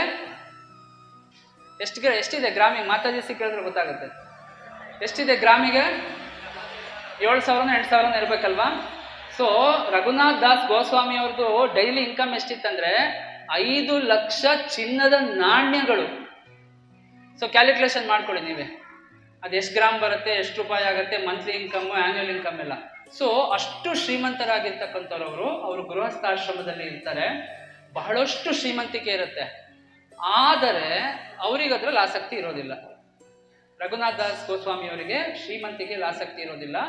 ಅವರಿಗೆ ಚೈತನ್ಯ ಮಹಾಪ್ರಭು ಮೇಲೆ ವಿಶೇಷವಾದಂತಹ ಅಟ್ಯಾಚ್ಮೆಂಟು, ಮತ್ತೆ ಈ ಹರೇ ಕೃಷ್ಣ ಮೂವ್ಮೆಂಟ್ ಬಗ್ಗೆ ಬಹಳಷ್ಟು ಪ್ರೀತಿ ವಿಶ್ವಾಸ ಅದರಲ್ಲಿ ಇರಬೇಕು ಅಂತ ಅವರಿಗದು. ಸಾಮಾನ್ಯವಾಗಿ ಇಲ್ಲಿರ್ತಕ್ಕಂಥವ್ರಿಗೆ ಅನುಭವ ಆಗಿರುತ್ತೆ. ಸುಮ್ಮನೆ ವಾರಕ್ಕೊಂದ್ಸಲ ಟೆಂಪಲಿಗೆ ಹೋಗಿ ಬರ್ತೀವಿ ಅಂದ್ರೆ ಮನೇಲಿ ಏನಾರು ಅಬ್ಜೆಕ್ಷನ್ ಮಾಡ್ತಾರಾ? ಇಲ್ಲಪ್ಪ, ನಮ್ಮ ಮಗ ಭಾರಿ ಒಳ್ಳೆ ಭಕ್ತಾರೆ, ಶನಿವಾರ ಆದ್ರೆ ಸಾಕು ಆಂಜನೇಯ ಸ್ವಾಮಿ ದೇವಸ್ಥಾನಕ್ಕೆ ಹೋಗ್ತಾನೆ, ಭಾನುವಾರ ಆದ್ರೆ ಸಾಕು ಟೆಂಪಲಿಗೆ ಹೋಗಿ ಬರ್ತಾನೆ, ಒಳ್ಳೆ ಮಗ ಅಂತ ಹೇಳ್ತಾರೆ. ಸೊ ಪ್ರತಿದಿನ ಬೆಳಗ್ಗೆ ಮಂಗಳಾರತಿಗೆ, ಸಂಜೆ ಸಂಧ್ಯಾರತಿಗೆ, ಮತ್ತೆ ಶನಿವಾರ ವೀಕ್ಲಿ ಪ್ರೋಗ್ರಾಮಿಗೆ, ಸಂಡೇ ಆ ಪ್ರೋಗ್ರಾಮ್ ಈ ಪ್ರೋಗ್ರಾಮ್ ಅಂತ ಜಾಸ್ತಿ ಟೆಂಪಲಿಗೆ ಹೋಗಕ್ಕೆ ಶುರು ಮಾಡಿದ್ರೆ ಪೇರೆಂಟ್ಸಿಗೆ ಸಂತೋಷ ಆಗತ್ತೋ ಭಯ ಆಗತ್ತೋ? ಕರೆಕ್ಟಾಗಿ ಹೇಳಿ, ಪ್ರಾಕ್ಟಿಕಲ್ ಆಗಿ. ಭಯ ಶುರು ಆಗತ್ತೆ. ಏನಕ್ಕೆ ಶುರು ಆಗುತ್ತೆ? ಏನಪ್ಪ ಜವಾಬ್ದಾರಿಯಿಂದ ಇವನು ನುಡ್ಸ್ಕೊಂಡ್ಬಿಡ್ತಾನ, ಸೊ ಎಲ್ಲ ಕೃಷ್ಣ ಕೃಷ್ಣ ಅಂದ್ಕೊಂಡು ಸಂಪೂರ್ಣವಾಗಿ ಭಗವಂತನಿಗೆ ಹೋಗಿ ಶರಣಾಗ್ಬಿಡ್ತಾನ, ಏನ್ ಕತೆ ಅಂತ ಭಯ ಆಗತ್ತಲ್ವಾ? ಸೊ ಸುಮ್ಮನೆ ಹಿಂಗೆ ಹೋಗಿ ಬರ್ತಾ ಇದ್ರೆ ಆಯ್ತಪ್ಪ ಮಗ ಒಳ್ಳೆ ದಾರಿಯಲ್ಲಿದ್ದಾನೆ ಅಂತ. ಬಟ್ ಜಾಸ್ತಿ ಹೋಗ್ಲಿಕ್ಕೆ ಶುರು ಮಾಡಿದಾಗ ಆಕ್ಚುಲಿ ಭಯ ಶುರು ಆಗುತ್ತೆ. ಅದೇ ತರ ಈ ರಘುನಾಥ್ ದಾಸ್ ಗೋಸ್ವಾಮಿಯವರ ಪೇರೆಂಟ್ಸಿಗೂ ಭಯ ಶುರು ಆಗುತ್ತೆ. ಎಲ್ಲಿ ಮಗ ಕೈ ತಪ್ಪು ಹೋಗ್ಬಿಡ್ತಾನೋ, ಎಲ್ಲಿ ಜಾಸ್ತಿ ಆಂದೋಲನಕ್ಕೆ ಸೇರ್ಕೊಂಡ್ಬಿಡ್ತಾನೋ, ನಮ್ಮ ಹತ್ರ ಬೇರೆ ಶ್ರೀಮಂತಿಕೆ ಎಷ್ಟಿದೆ ನೋಡ್ಕೊಳಕ್ಕೆಲ್ಲ. ಈ ಹಣ ಏನ್ ಗೊತ್ತಾ, ಕಡಿಮೆ ಇದ್ರೂ ಕಷ್ಟ, ಜಾಸ್ತಿ ಇದ್ರೂ ಕಷ್ಟ. ಕಡಿಮೆ ಇದ್ರೆ ಅವಶ್ಯಕತೆಗಳನ್ನ ಪೂರೈಸ್ಕೊಳಕ್ಕಾಗಲ್ಲ, ಜಾಸ್ತಿ ಇತ್ತು ಅಂದ್ರೆ ಅದನ್ನ ಹೇಗೆ ಕಾಪಾಡೋದಪ್ಪ ಅನ್ನೋದೇ ನಮಗೊಂದು ದೊಡ್ಡ ಸವಾಲಾಗ್ತದೆ ಅಲ್ವಾ? ಸೊ ಅಕಸ್ಮಾತ್ ಏನಾದ್ರು ವಂಶ ಉದ್ಧಾರ ಮಾಡ್ಲಿಕ್ಕೆ ವಂಶೋದ್ಧಾರಕರು ಏನಾದ್ರು ಜನನ ಆಗ್ಲಿಲ್ಲ ಅಂದ್ರೆ ಆಸ್ತಿ ಕಾಪಾಡಲಿಕ್ಕೆ ದತ್ತು ಎಲ್ಲ ತಗೊಂಡು ಆಸ್ತಿಯನ್ನ ಕಾಪಾಡಲಿಕ್ಕೆ ಏನಾದ್ರು ಒಂದು ವ್ಯವಸ್ಥೆ ಮಾಡ್ತಾರೆ. ಯಾಕಂದ್ರೆ ಅದನ್ನ ಹಂಗೆ ಬಿಟ್ಟು ಹೋಗಕ್ಕೆ ಇಷ್ಟ ಇರಲ್ಲ. ಸೊ ನಾವು ನೋಡಿದೀವಿ ಮೈಸೂರು ಮಹಾರಾಜರಿಗೆ ಒಂದು ಶಾಪದ ಪ್ರಯುಕ್ತವಾಗಿ ಅವರಿಗೆ ಸಂತಾನವಿರೋದಿಲ್ಲ. ಸೊ ಈಗಿರ್ತಕ್ಕಂಥ ಯದುವೀರವರು ಏನವರು ಮನೆತನದಲ್ಲಿ ಹುಟ್ಟಿರೋರು ದತ್ತು ತಗೊಂಡಿರೋರು. ಯಾಕಂದ್ರೆ ನೋಡ್ಕೋಬೇಕಲ್ಲ ಮೈಸೂರು ಅರಮನೆ ಎಲ್ಲ. ಸೊ ಹಾಗಾಗಿ ಸಂಪತ್ತು ಜಾಸ್ತಿ ಇದ್ರೂ ಸಹ ಕಷ್ಟ. ಅದೇ ತರ ರಘುನಾಥ್ ದಾಸ್ ಗೋಸ್ವಾಮಿ ಅವರ ಪೇರೆಂಟ್ಸ್ಗೆ ಬಹಳಷ್ಟು ಆತಂಕವಾಗ್ತದೆ. ಸೊ ಆ ವೇದನೆಯನ್ನ ಅವರು ಮುಖಾಂತರವಾಗಿ ಹೇಗೋ ನಿತ್ಯಾನಂದ ಪ್ರಭು ಚೈತನ್ಯ ಮಹಾಪ್ರಭುಗೆಲ್ಲ ತಿಳಿಸ್ಕೊಡ್ತಾರೆ. ಅವರು ಈ ತರ ಮಾಡ್ತಾ ಇದ್ದಾರೆ, ನಮಗೆ ನೋವಾಗಿದೆ ಅಂತೇಳಿ. ರಘುನಾಥ್ ದಾಸ್ ಗೋಸ್ವಾಮಿ ಅವರು ಶ್ರೀ ಚೈತನ್ಯ ಮಹಾಪ್ರಭು ಹತ್ರ ಬಂದು ತಮ್ಮ ಅಳಲನ್ನ ತೋಡ್ಕೊಳ್ತಾರೆ. ಮಹಾಪ್ರಭುಗಳೇ, ನನಗೆ ಸಂಸಾರದಲ್ಲಿ ಇರಕ್ ಆಗ್ತಾ ಇಲ್ಲ, ನನಗೆ ರುಚಿನೇ ಸಿಗ್ತಾ ಇಲ್ಲ, ಸಂಪೂರ್ಣವಾಗಿ ನಿಮ್ಮ ಹತ್ರ ಬಂದ್ಬಿಡ್ತೀನಿ, ನನ್ನನ್ನು ನಾನು ತೊಡಗಿಸ್ಕೋಬೇಕು ಅಂತ ಹೇಳಿದಾಗ ಶ್ರೀ ಚೈತನ್ಯ ಮಹಾಪ್ರಭು ಏನ್ ಹೇಳ್ತಾರೆ, ಎಂಕರೇಜ್ ಮಾಡ್ತಾರೆ, ಅವರಿಗೆ ಬೈತಾರೆ. ಮರ್ಕಟ ವೈರಾಗ್ಯ ಮಾಡ್ಬೇಡ ನೀನು ಅಂತಾರೆ. ಏನ್ ಮರ್ಕಟ ವೈರಾಗ್ಯ ಅಂದ್ರೆ? ಮಂಗನ ವೈರಾಗ್ಯ ಅಂದ್ರೆ ಏನ್ ಹೇಳಿ? ಮಂಗಂಗ್ ವೈರಾಗ್ಯ ಇದೆ ತಾನೆ? ಬಟ್ಟೆ ಏನಾರು ಹಾಕೊಳತ್ತಾ? ಅದು ಆಸ್ತಿ ಪಾಸ್ತಿ ಇಟ್ಕೊಂಡಿದ್ಯಾ? ಎಲ್ಲ ಬಿಟ್ಟಿದೆ ತಾನೆ? ಬಟ್ ಆದ್ರೆ ವೈರಾಗಿನ ಅದು ಯಾವಾಗ್ಲೂ ತನ್ನ ಇಂದ್ರಿಯವನ್ನ ತೃಪ್ತಿಪಡಿಸ್ಕೋಬೇಕು ಅಂತ ಆತುರಿತಾ ಇರುತ್ತೆ. ಸೊ ಅದೇ ತರ ನಮ್ಮ ವೈರಾಗ್ಯ ಹೇಳ್ತಾರೆ ಆಚಾರ್ಯರು, ನಮ್ಮ ಸಾಧು ಸಂತರು, ಶ್ರೀಲ ಪ್ರಭುಪಾದರು, ಅವರೆಲ್ಲ ಶಿಷ್ಯಂದ್ರುಗಳು, ನಮ್ಮಲ್ಲೂ ಸಹ ವೈರಾಗ್ಯ ಇದೆಯಲ್ಲ, ಮಂಗನ ರೀತಿ ವೈರಾಗ್ಯ ನಾವು ಮಾಡ್ಕೋಬಾರ್ದು. ಸಮ್ಟೈಮ್ಸ್ ನಾವು ಆ ರೀತಿ ಮಾಡ್ತೀವಿ. ಈಗ ಭಕ್ತಿ ಮಾಡ್ತಿದೀವಿ ಅಂದ ಮಾತ್ರಕ್ಕೆ ಎಲ್ಲ ಕೆಲಸಗಳನ್ನ ಬಿಡೋದು, ಜವಾಬ್ದಾರಿಯಿಂದ ನಾವು ವಂಚಿತರಾಗೋದು, ನುಳುಚ್ಕೊಳ್ಳೋದು, ಆದ್ರೆ ಒಳಗಡೆ ಎಲ್ಲ ಕಾಮನೆಗಳನ್ನ ಹಾಗೆ ಇಟ್ಕೊಳ್ತೀವಿ. ಶ್ರೀ ಚೈತನ್ಯ ಮಹಾಪ್ರಭು ಏನ್ ಹೇಳ್ತಾರೆ ರಘುನಾಥ್ ದಾಸ್ ಗೋಸ್ವಾಮಿ ಅವರಿಗೆ ಅಂದ್ರೆ, ನೀನು ಮರ್ಕಟ ವೈರಾಗ್ಯ ಮಾಡ್ಬೇಡ, ಹೃದಯದಿಂದ ವೈರಾಗ್ಯ ಆಗು. ಇವನ್ ಫ್ಯಾಮಿಲಿಯಲ್ಲಿ ಇದ್ದೂ ಸಹ ಭಕ್ತಿಯನ್ನ ನೀನು ಚೆನ್ನಾಗಿ ಮಾಡಬೇಕು. ಈಗ ಎಲ್ಲೆಲ್ಲ ಗೃಹಸ್ಥಾಸಿದ್ದಾರೆ, ಅವರೆಲ್ಲ ಕೆಲಸಗಳನ್ನ ಎಲ್ಲರೂ ಬಿಡಕ್ಕಾಗತ್ತಾ? ಕೆಲವರೆಲ್ಲ ಅಡ್ವಾನ್ಸ್ ಆಗಿರೋರು ಬಿಡ್ತಾರೆ, ಅದು ದಟ್ ಇಸ್ ವೆರಿ ಡಿಫ್ರೆಂಟ್, ಬೇರೆ ಲೆವೆಲ್, ಅವ್ರ ಬಗ್ಗೆ ನಾವು ಮಾತಾಡ್ಲಿಕ್ಕಾಗಲ್ಲ. ಬಟ್ ಎಲ್ಲರೂ ಸಹ ಎಲ್ಲ ಕೆಲಸವನ್ನ ಬಿಟ್ಟು ನಾವು ಭಕ್ತಿ ಮಾಡ್ಲಿಕ್ಕೆ ಆಗ್ತದ? ಪ್ರಾಕ್ಟಿಕಲಿ ಆಗೋದಿಲ್ಲ. ಸೊ ಕೆಲಸ ಮಾಡಲೇಬೇಕು, ಅರ್ನಿಂಗ್ಸ್ ಮಾಡಬೇಕು, ಫ್ಯಾಮಿಲಿಯನ್ನ ನೋಡ್ಕೋಬೇಕು, ನಮ್ಮ ಜವಾಬ್ದಾರಿಗಳನ್ನೆಲ್ಲ ನಿಭಾಯಿಸ್ಬೇಕು. ಅದ್ರ ಜೊತೆಯಲ್ಲಿ ಹೃದಯದಿಂದ ವೈರಾಗ್ಯಗಳಾಗಬೇಕು. ಶ್ರೀಲ ಪ್ರಭುಪಾದರು, ಹರೇ ಕೃಷ್ಣ, ಶ್ರೀಲ ಪ್ರಭುಪಾದರು ನಮಗೆ ಟ್ರೈನಿಂಗ್ ಕೊಟ್ಟಿರೋದೇ ಆ ರೀತಿ. ಹೇಗಿರ್ಬೇಕಂದ್ರೆ, ಸಿಂಪಲ್ ಲಿವಿಂಗ್, ಹೈ ಥಿಂಕಿಂಗ್. ಕೆಲಸ ಮಾಡಬೇಕು, ಒಂದು ಮನೆ ಇರಬೇಕು, ಮನೆಯಲ್ಲಿ ಅಗತ್ಯತೆಗಳೇನಿದೆ ಅದನ್ನೆಲ್ಲ ನಾವು ಪೂರೈಸ್ಕೊಳ್ತಾ, ಫ್ಯಾಮಿಲಿಯಿಂದ ಜವಾಬ್ದಾರಿಯಿಂದ ನಿಭಾಯಿಸ್ಕೊಳ್ತಾ, ಬೆಳಗಿನ ಸಮಯ ಸಂಜೆಯ ಸಮಯ ನಮ್ಮ ಸಾಧನವನ್ನ ಮಾಡ್ಕೊಳ್ತಾ, ಬಿಡುವಿದ್ದಾಗ ಪ್ರಚಾರ ಮಾಡ್ಕೊಳ್ತಾ, ಯಾರೆಲ್ಲ ಪ್ರಚಾರ ಮಾಡ್ತಿದ್ದಾರೆ ಅವರಿಗೆ ಸಹಕಾರ ಮಾಡ್ಕೊಳ್ತಾ, ಯಾತ್ರೆಯನ್ನ ಮಾಡ್ಕೊಳ್ತಾ, ವ್ರತಾಚರಣೆಯನ್ನ ಮಾಡ್ಕೊಳ್ತಾ, ಉತ್ಸವಗಳನ್ನ ಮಾಡ್ಕೊಳ್ತಾ, ನಮ್ಮ ಜೀವನವನ್ನ ನಾವು ಸಾಗಿಸಿದ್ದೇ ಆದ್ರೆ, ಕಳೆದ್ವಿ ಅಂತ ನಾವು ಹೇಳಬಾರ್ದು. ಜೀವನ ಕಳೀಲಿಕ್ಕಿರೋದಿಲ್ಲ, ಜೀವನವನ್ನ ಸಾಗಿಸಿದ್ದೇ ನಾವು ಆದ್ರೆ ಕೊನೆಯಲ್ಲಿ ಏನ್ ಸಿಗತ್ತೆ ನಮಗೆ? ಸಾಮಾನ್ಯವಾಗಿ ಎಷ್ಟು ವರ್ಷ ಆಯಸ್ಸಿರ್ಬೋದು? ಮ್ಯಾಕ್ಸಿಮಮ್ ಹೇಳಿ ನೋಡೋಣ. ಹೈಯೆಸ್ಟ್ ಅಂದ್ರೆ ಎಷ್ಟು ವರ್ಷ ಬದುಕ್ಬೋದು ನಾವು? 80 ವರ್ಷ ಬದುಕಿದ್ರೆ ನಿಜವಾಗ್ಲೂ ಗ್ರೇಟ್ ಇವತ್ತಿನ ದಿನದಲ್ಲಿ. ಸೊ ಈಗ ಆಲ್ರೆಡಿ ಕೆಲವರು 30ರಲ್ಲಿದ್ದೀವಿ, ಕೆಲವರು 40ರಲ್ಲಿದ್ದೀವಿ, ಕೆಲವರು 50ರಲ್ಲಿದ್ದೀವಿ. ಸೊ 80ಕ್ಕೆಲ್ಲ ಮೈನಸ್ ಮಾಡ್ಕೊಂಬಿಡಿ ನಿಮ್ದಕ್ಕೆ ನೀವು. ಇನ್ನೆಷ್ಟು ಉಳಿಯುತ್ತೆ? 20, 30, 40 ಈ ಥರ ಉಳಿಯುತ್ತೆ. ಅಷ್ಟು ವರ್ಷ ಶ್ರೀಲ ಪ್ರಭುಪಾದರು ಏನು ಹೇಳಿದಾರಲ್ಲ, ಅದನ್ನ ಚಾಚೂ ತಪ್ಪದೆ ನಾವು ಫಾಲೋ ಮಾಡಿದ್ದೇ ಆದ್ರೆ 100% ಇದೇ ಜನ್ಮದಲ್ಲಿ ನಮಗೆ ಭಗವಂತನ ಧಾಮ ಪ್ರಾಪ್ತಿಯಾಗತ್ತೆ. ಅದ್ರಲ್ಲಿ ಯಾವುದೇ ಅನುಮಾನ ಬೇಡ. ಮೊನ್ನೆ ಪ್ರವಚನದಲ್ಲಿ ನಾನು ಕೇಳ್ತಾ ಇದ್ದೆ, ಸುಧೀರ್ ಚೈತನ್ಯ ಪ್ರಭುನೇ ಹೇಳ್ತಾ ಇದ್ದಿದ್ದು, ಓಕೆ ನಮಗೆ ಕೃಷ್ಣ ನಮಗೆ ಕಾಪಾಡ್ತಾನ, ನಮಗೆ ರಕ್ಷಣೆ ಮಾಡಕ್ ಬರ್ತಾನ, ತಲೆ ಕೆಡಿಸ್ಕೋಬೋದು. ಚೈತನ್ಯ ಮಹಾಪ್ರಭು ನಮಗೆ ಕರುಣೆ ಕೊಡ್ತಾರ, ನಿತ್ಯಾನಂದ ಪ್ರಭು ಕರುಣೆ ಕೊಡ್ತಾರ, ಖಂಡಿತ ಕೊಡ್ತಾರೆ. ಸೊ ಕೊಡ್ತಾರೋ ಬಿಡ್ತಾರೋ ಅದ್ರ ಬಗ್ಗೆನೂ ನಾವು ಆತಂಕ ಪಡೋದು ಬೇಡ. ಶ್ರೀಲ ಪ್ರಭುಪಾದಿಗೆ ನಂಬಿ ಸಾಕು. ಯಾಕಂದ್ರೆ ಶ್ರೀಲ ಪ್ರಭುಪಾದರು ಹೇಳಿದ್ದಾರೆ, ನೀವೆಲ್ಲ ಫ್ರಂಟ್ ಡೋರಿಂದ ಬರೋಕ್ಕೆ ಯಾವ ಅರ್ಹತೆಯೂ ನಿಮಗಿಲ್ಲ, ಸೊ ಅದಕ್ಕೋಸ್ಕರ ನಿಮಗೆಲ್ಲ ನಾನು ಬ್ಯಾಕ್ ಡೋರಿಂದ ಕರ್ಕೊಂಡು ಹೋಗ್ತೀನಿ ಅಂತ. ಸೊ ಅವ್ರ ಮಾತೆಲ್ಲ ನಮಗೆ ಗೊತ್ತಾಗತ್ತೆ. ಯಾಕಂದ್ರೆ ಭಗವಂತನ ಧಾಮಕ್ಕೆ ಹೋಗೋದು ಅಷ್ಟು ಉಚಿತ ಇಲ್ಲ. ಈಗ ಎಲ್ಲರೂ ನಾವೀಗ ಪೂರಿ ಜಗನ್ನಾಥ್ಗೆ ಹೋಗ್ಬೇಕು, ಇಮಿಡಿಯೇಟ್ ಆಗಿ ಹೋಗೋಕ್ಕಾಗತ್ತಾ?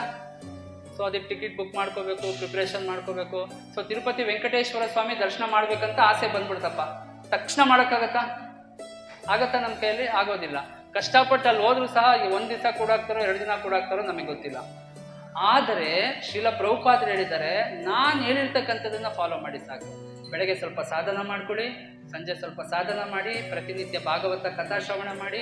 ಪ್ರಚಾರ ನಮಗೆ ಮಾಡೋಕ್ಕಾಗಲಿಲ್ಲ ಅಂದ್ರೆ ಮಾಡೋರಿಗೆ ಸಪೋರ್ಟ್ ಮಾಡಿಕೊಂಡು ಬಹಳ ಸಿಂಪಲ್ ಆಗಿ ನಾವಿದ್ರೆ ಸಾಕು. ಎಕ್ಸ್ಟ್ರಾ ಇಂಟೆಲಿಜೆಂಟ್ ತೋರಿಸ್ತಕ್ಕಂಥ ಅವಶ್ಯಕತೆ ಇಲ್ಲ ಇಲ್ಲಿ. ಯಾಕಂದ್ರೆ ನಾವು ಇನೋವೇಟಿವ್ ಆಗಿ ನಾವೇನೋ ಮಾಡಬೇಕು. ಪ್ರಚಾರದಲ್ಲಿ ಕೆಲವು ಸಲ ಐಡಿಯಾಸ್ ಮಾಡ್ಬೋದು, ಇಲ್ಲ ಅಂತಲ್ಲ. ಬಟ್ ಆದರೆ ಪ್ರಭುಪಾದರು ಏನು ದಾರಿ ಹಾಕ್ಕೊಟ್ಟಿದ್ದಾರಲ್ಲ, ಆ ದಾರಿಯಲ್ಲಿ ಸುಮ್ಮನೆ ನಡ್ಕೊಂಡು ಹೋದ್ರೆ ಸಾಕು. ನಾವು ಹಿರಿಯರ ಮಾರ್ಗದರ್ಶನದಲ್ಲಿ ನಮಗೆ ಕೊನೆಗೆ ಸಿಗ್ತಕ್ಕಂಥ ಗುರಿ ಬಂದು ಭಗವಂತನ ಧಾಮ ಆಗುತ್ತೆ. ಖಂಡಿತವಾಗ್ಲೂ ಇದರಲ್ಲಿ ಯಾವುದೇ ರೀತಿಯಾದಂಥ ಅನುಮಾನ ನಾವು ಇಟ್ಕೊಳ್ಳೋದೇ ಬೇಡ.